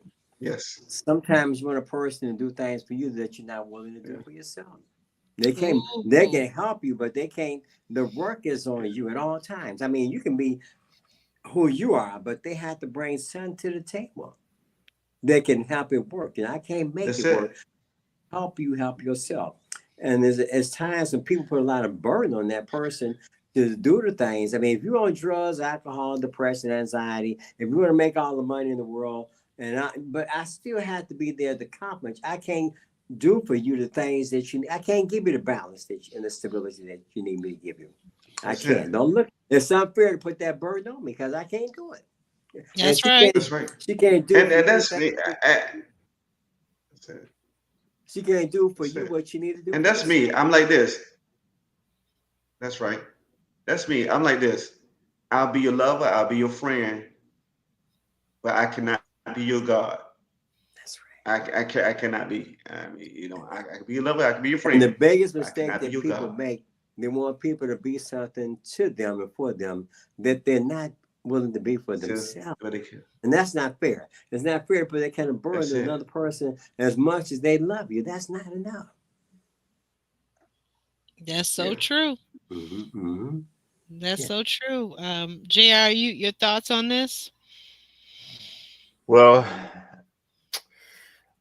you know, I think the initial chemistry they had turned Ashley's head towards Kirsten, and maybe she had high hopes at that point, but their interaction this episode, uh, I'm not sure if they're going to last much longer. I could be surprised, but I think this was kind of evident that there are some issues going on. It's still like she only met him last week, but it's Mm-hmm. already turned into a situation where they've had the heated words. Mm-hmm. And starting like that so early doesn't give me much hope in this connection. Mm-hmm. And like from what we see in the previews, they're going to be some of the previous classmates come on the show and stuff like that. And obviously, there are still a lot more guys to date. But so for her and Kirsten, there may be a physical attraction, and there may be some other elements where they complement each other, like personality wise. But no, I think she's going to get in her own way and self sabotage the connection. Not saying he's perfect at all, but I think from what I've seen of Ashley, she's going to be still inside her head, inside her feelings. She's going to go off impulses that if she just took a deep breath and thought about the situation more for a few minutes, her response would be different. So I hope she doesn't go through the show kicking herself and regretting some of the guys she let go. But you know, I'm not sure. I think Kirsten would, like, last week looked like a good match. This week it just kind of changed my what I think they could do together. Did it change because of Kirsten, or did it change because of some behavior or action on Ashley's part? I think, well, first of all, one of the biggest things for me is you both know what the process is, but yet you're insecure enough to ask him about Zadia and his other connection and things like that. I think that was a big mistake because none of the guys are exclusive to these particular ladies. If you date Right. one, that doesn't mean you're off the list for the others. I think it's still kind of like these guys can be chosen by some of the ladies to request dates and things like that if they want to get to know them better. So Ashley may not be used to that side of things, but she's going to have to get used to it because we're still very early in this process. It's still like four episodes in. So that was the first thing. And then I think the other thing that I've seen from Ashley is just like with Donald, even though he apologized and tried to make amends, she couldn't let it go. I think this incident with Kirsten, I'm not sure if she's going to be able to let it go and move past it. She's called him combative and seemed to be quite flustered about the situation. I'm not sure she's going to be able to move on. Yeah, that was we kind of I don't know. Is it me? Is it just me? Am I just being cynical? JR, what's your thought on this? When she called him combative, I immediately went to, just the season that just ended of Ready to Love and said, okay, did production put that word in her head or in her mind? What do you think about that, JR? Um, could be, or it could also be that that was her genuine assessment because she feels like she's got the control and the power. So what she says goes, and if he says anything to challenge it, then he's being combative. Mm. But I also do think that if we look at how he reacted, you know, I don't see him sitting down, trying to get all the guys together or the ladies together and say, you know what, why did you call me combative, and make a big show about it. Okay. Which is what we saw in the previous season. So, you know, that was her opinion of the situation, and maybe she's right in the way she feels, or maybe she's overcooking the situation. But Okay. ultimately, if he was that bad of a dude, then I'm sure the argument would have escalated a lot more, Yeah. and they wouldn't have been I able to think pass it up. he would have walked away and said, "Forget you and forget this process Exactly, because exactly, I just met you, lady. It ain't that serious." exactly. 1 week, one Yeah. day. Crazy. Yeah, you're acting like we're engaged or something to that point. But thank you for that assessment, Jr. Anyone else have anything to say about this before we wrap up?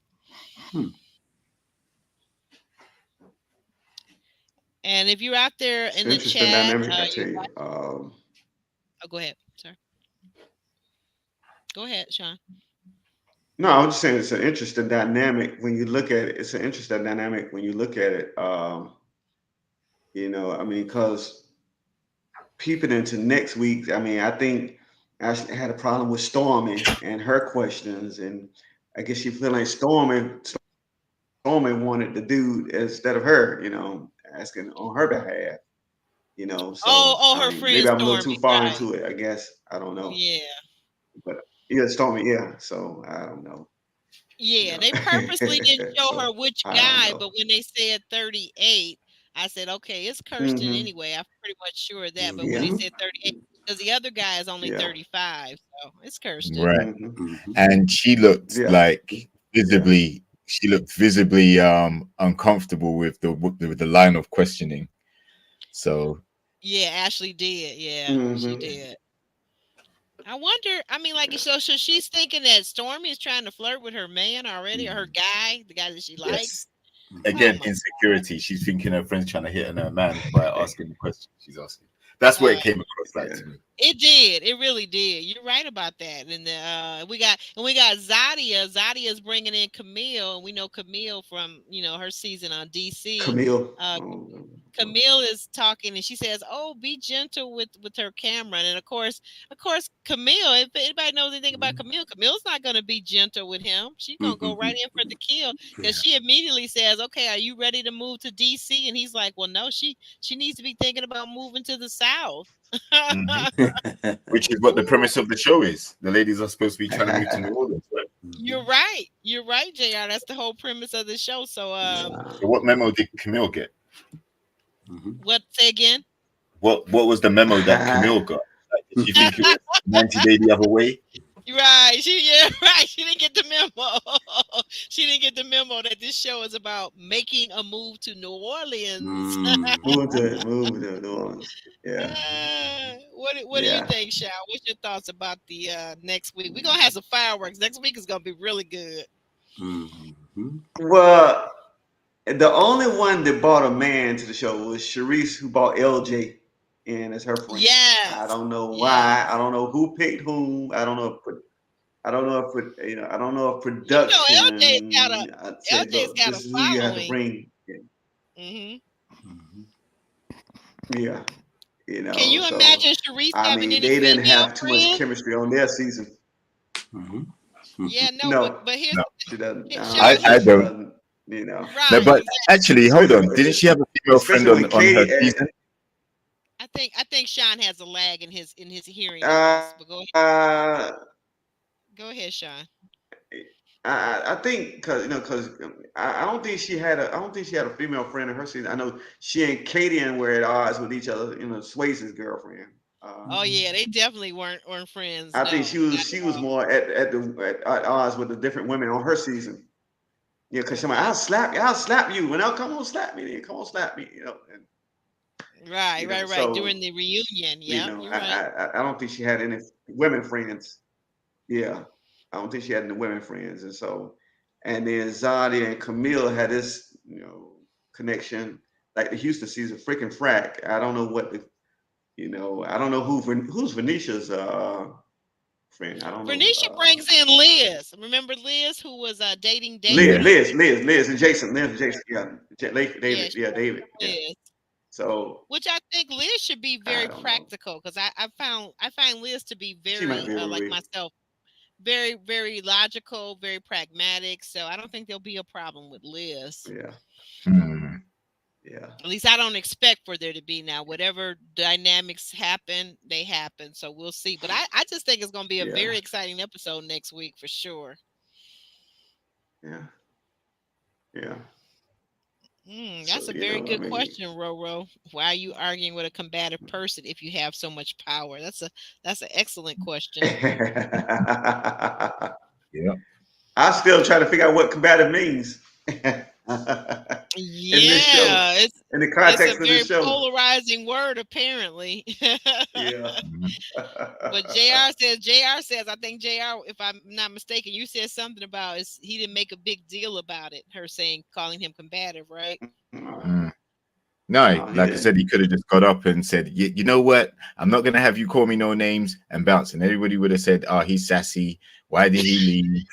You know, he's soft, all this other stuff. So, yeah, he wrote it, like he firmed it. He dealt with it. And, Yeah, at the end of the day, even if they butt heads from time to time, part of yeah, relationships is if you disagree, you still try and resolve the issue yeah, because there are underlying feelings or more to your relationship than what you're arguing about, right? correct. And if you let it linger and you let it Mhm. stay there, then it obviously shows that you care more about this particular verbiage or infraction than you do care for the entire relationship and connection.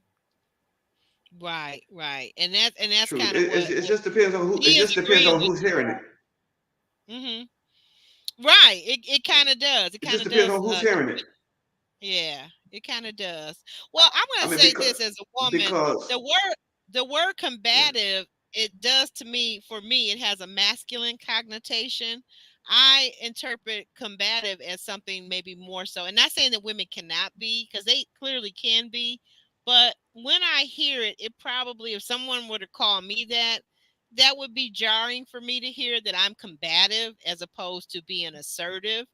Whether I'm going to make a big deal about it, no, probably not. I'm not, but I just would be that's kind of jarring for me to hear that I'm actually combative. I think of that word in more terms, more strategic terms, like even war terms or fighting terms, physical terms. So I don't really see myself in that way, but I get that somebody could be turned off by the use of that word. And to your point, JR, I think you're absolutely right. The fact that he's stuck in there and is so new showed maybe there's some kind of level of he really does like her. He really does care about her and wants to be with her because, yeah, if you're going to cut and run every time you have a disagreement or Mhm. dislike something that someone each other says, then clearly you're not going to be together very long because that's Yeah. people are always going to disagree. True. Hmm. But how Exactly. to your True. point, how you resolve it and that you're willing to work to resolve it. But on Ashley's part, I just want to see that this is not an every week event, an occurrence that she's insecure and she's asking whether it's Kirsten or whether it's the next guy. Who did you see? What happened? What did you tell her? Did you tell her you were beautiful? Well, I don't like that. I just don't want to see Hmm. that every week from her. I don't, Hmm. Hmm. Mhm. you know. But Yeah. I guys, mean, thank you. just like Go ahead. Go I ahead. mean, it just like like we was just saying, she was just sharing that it depends on who's hearing the word. Jessica didn't like it when she was referred to as combative. Katarina said, "Look, if I'm being combative, tell me so I can work on it." And Hmm. then now Ashley says that about Kirsten. And then if you heard it this past week on Wednesday on Married at First Sight, Lauren says she knows that if she's combative and she's being combative, tell her. So it just depends on who's hearing the word and the response to that particular word. Um, Hmm. some people don't like the word aggressive. Hmm. I know, Aubrey, you just said you don't mind being called assertive or what have you, because you're not combative per se. Uh, Mm. uh, so I think it just depends on who's hearing the word and the response to how the person feels about the person that's saying the word, I think. Right.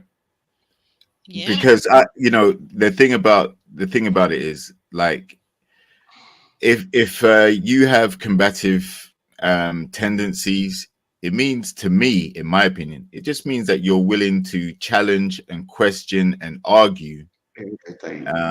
beyond the point of what would be, conflict resolution. Like, there's an easy way to resolve the situation, but no, you want to go the arguing. I want to get the last word. I want to be the one to shut down your opinion. I want to critique what you say. I want to, all those different things. And I think in a relationship situation, as I'm seeing now, it's probably common, but I don't think it's an attractive quality. Whoever says, you know what, I like you because you're so combative, or I love being around your combative energy. No one says that. So, if you have that tendency, or that personality type, you have to realize that it's probably not going to be conducive to a happy, long-lasting relationship. And if you meet someone who has that matching energy, it's Mm-hmm. probably going to be a lot of arguments and a lot of, you know what, you're getting put out tonight. You're going to sleep on the couch. I don't want to talk to you for a few days. I want my own space. It's just going to spiral. So Ooh. nip it in the bud. Like, it's not going to be beneficial. Yeah, you're right about that. If they got that kind of energy, what is your final take on this? I see you yawning, Sean, talking about you ain't tired. Okay, Sean, what is your final take as we No, wrap I ain't up? Because tired. I Just want. yawning. Just yawning. Okay, but what's your final take? I mean, I agree with. I mean, I agree with everything Jr. said. I couldn't say it any better. I agree with what he said. So I just co-sign what he said. Mm. Roro said something to your point, Jr. Because not every relationship warrants working on the conflict. Sometimes that requires too much energy, especially if no one is willing to compromise. And to her point, right? Because if you don't have that strong vibe or attachment or bond with the person, you may just look at it. Maybe the first time or two, you say, "Okay, let's compromise, let's work it out." Like he stuck it out with her at this point. But if, like I said, if he sees that every week from her, that she's questioning, well, who did you go out with this day? Or you didn't call me twice today, because apparently Mhm. that communication, calling her and validating her seems to be part of her love language, and I can appreciate that because I'm a big person that's big on communication, but do you have to call me necessarily every day? No, because there's some days where I clearly, like I talked about this last week, if it's Sunday, I don't want to talk to you. I'm not taking calls from nobody but my children on Sunday. Bye. Just leave me a message. I'll get back with you on Monday because this is my podcast day. Just simple as that. Yeah, I don't want I to hear talk to you.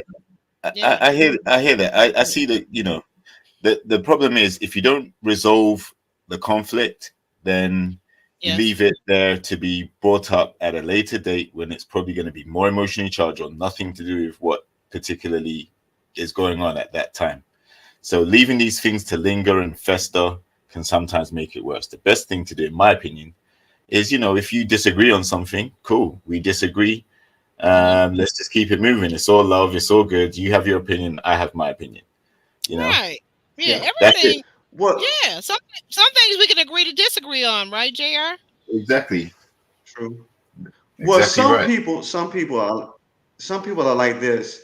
You can love them, but love them improperly. In other Mm. words, if your love language, quote unquote, is acts of service, but my love language is quality time. If I just want to spend Yeah. quality time with you and not perform Okay. acts of service, I'm loving you, but I'm not loving you properly. And you still think that I don't love you because I'm loving from my love language, but not yours. Yeah, You know, now so you hit on something. Someone else said that in the chat earlier about love languages. That's very yeah. important. You're right. You're right, Sean.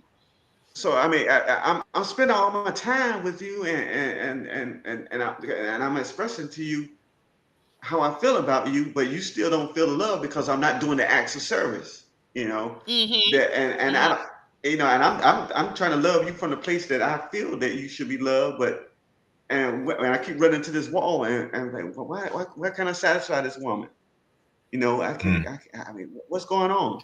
I'm spending all the time with her I can, and all this stuff. But her Mm-hmm. love language is acts of service. She wants to see me doing. It's not so much how much time I spend with her per se. Right, You know, right. There you go. Well, that's a very or good physical point. touch. Fit, Yeah. oh, I'm big on that. Now that's part of my Or, love language. Definitely or physical touch. if you enjoy physical touch, but and Hmm. I enjoy acts of service, then I Hmm. might be touching you, but You might get that I'm not giving Zadia you thing acts of where service. Zadia says, no, Yeah, I'm not gonna help you play pool better. I'm not gonna put my yeah, hands on your waist and yeah, and gently hug you. And even when she was walking with Cameron yeah. last week and he put his hand on her shoulder, she was like, "Don't, can you get your hand off my shoulder?" or whatever she said, right? Yeah, she did. So I'm wondering you know, about Yeah. Zadia, but yeah, she can but stay out all night with him. Okay, whatever. yeah. So yeah, I Mm. think there may be some cases where you may have to perform acts of service with your physical touch, but at the end of the day, You're gonna have me choking over here. My God. We don't have to take our clothes off to have a good time. But Jermaine wait a Stewart. but minute. But wait a We minute. don't have Wait to a take our minute. clothes off to have a good time. That's what Jermaine Stewart That's what said. that's what Jr. said about the physical touch. What did you say, Jr.? You got me cracking up over so here. you might have to perform some acts of service with your physical touch, like combine both love languages. Yeah. But the good thing is this is early days, so there isn't love there at the moment, or at least they shouldn't be, because it's only one date. So Mm. basic communication is all we're at the moment, and if you're butting heads and all of that, you need to try and resolve that in order to see if you're gonna pick the person at the end, right? Right. Um, if you and like I said, like some of these conflicts may come back to bite you at decision time if you don't resolve the conflicts. I was just thinking, real quick, I and mean, all jokes aside, maybe Zadia's thing was with Cameron and the other guy too. Maybe she doesn't believe too much in public displays of affection, because there are people that are very affectionate in private, but they don't want you hugging and touching and squeezing on them in public. So Yeah, public maybe displays of that affection are a big thing for some right. people. So yeah, so maybe that's her thing. I don't know. I mean, just like to me, I mean, I'm not like I said, I'm not a psychotherapist, I'm not a psychologist, but just like going back to Zadia, it was just the rebound to pick Naeem on her show, knowing this is where she really wasn't feeling him, but just to say that she had somebody in her life. You know, I don't know why Got it. she broke up with Naeem. Say what now? What you say Well, now? did she break up with him? Did he break up? Do we I really don't know. know I who? don't know. I don't know. I don't know who broke up with who. But the idea is that I I equate that Zadia and Naeem to Maria and Jessica. You know, like okay, whatever. You know, we just gonna play Oh, along with y'all and believe that this is what it is. You know, yeah, because when she and said they so were together for 10 months, I was like, for real? for 10 real, months or really, 10 okay, days? yeah, might have Yeah. been 10 days. Every day was a month.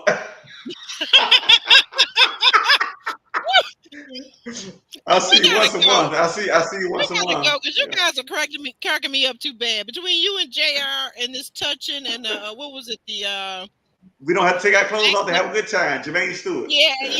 you with that and him with the acts of service while we physically touch. You guys are a mess. But That's it. That's it.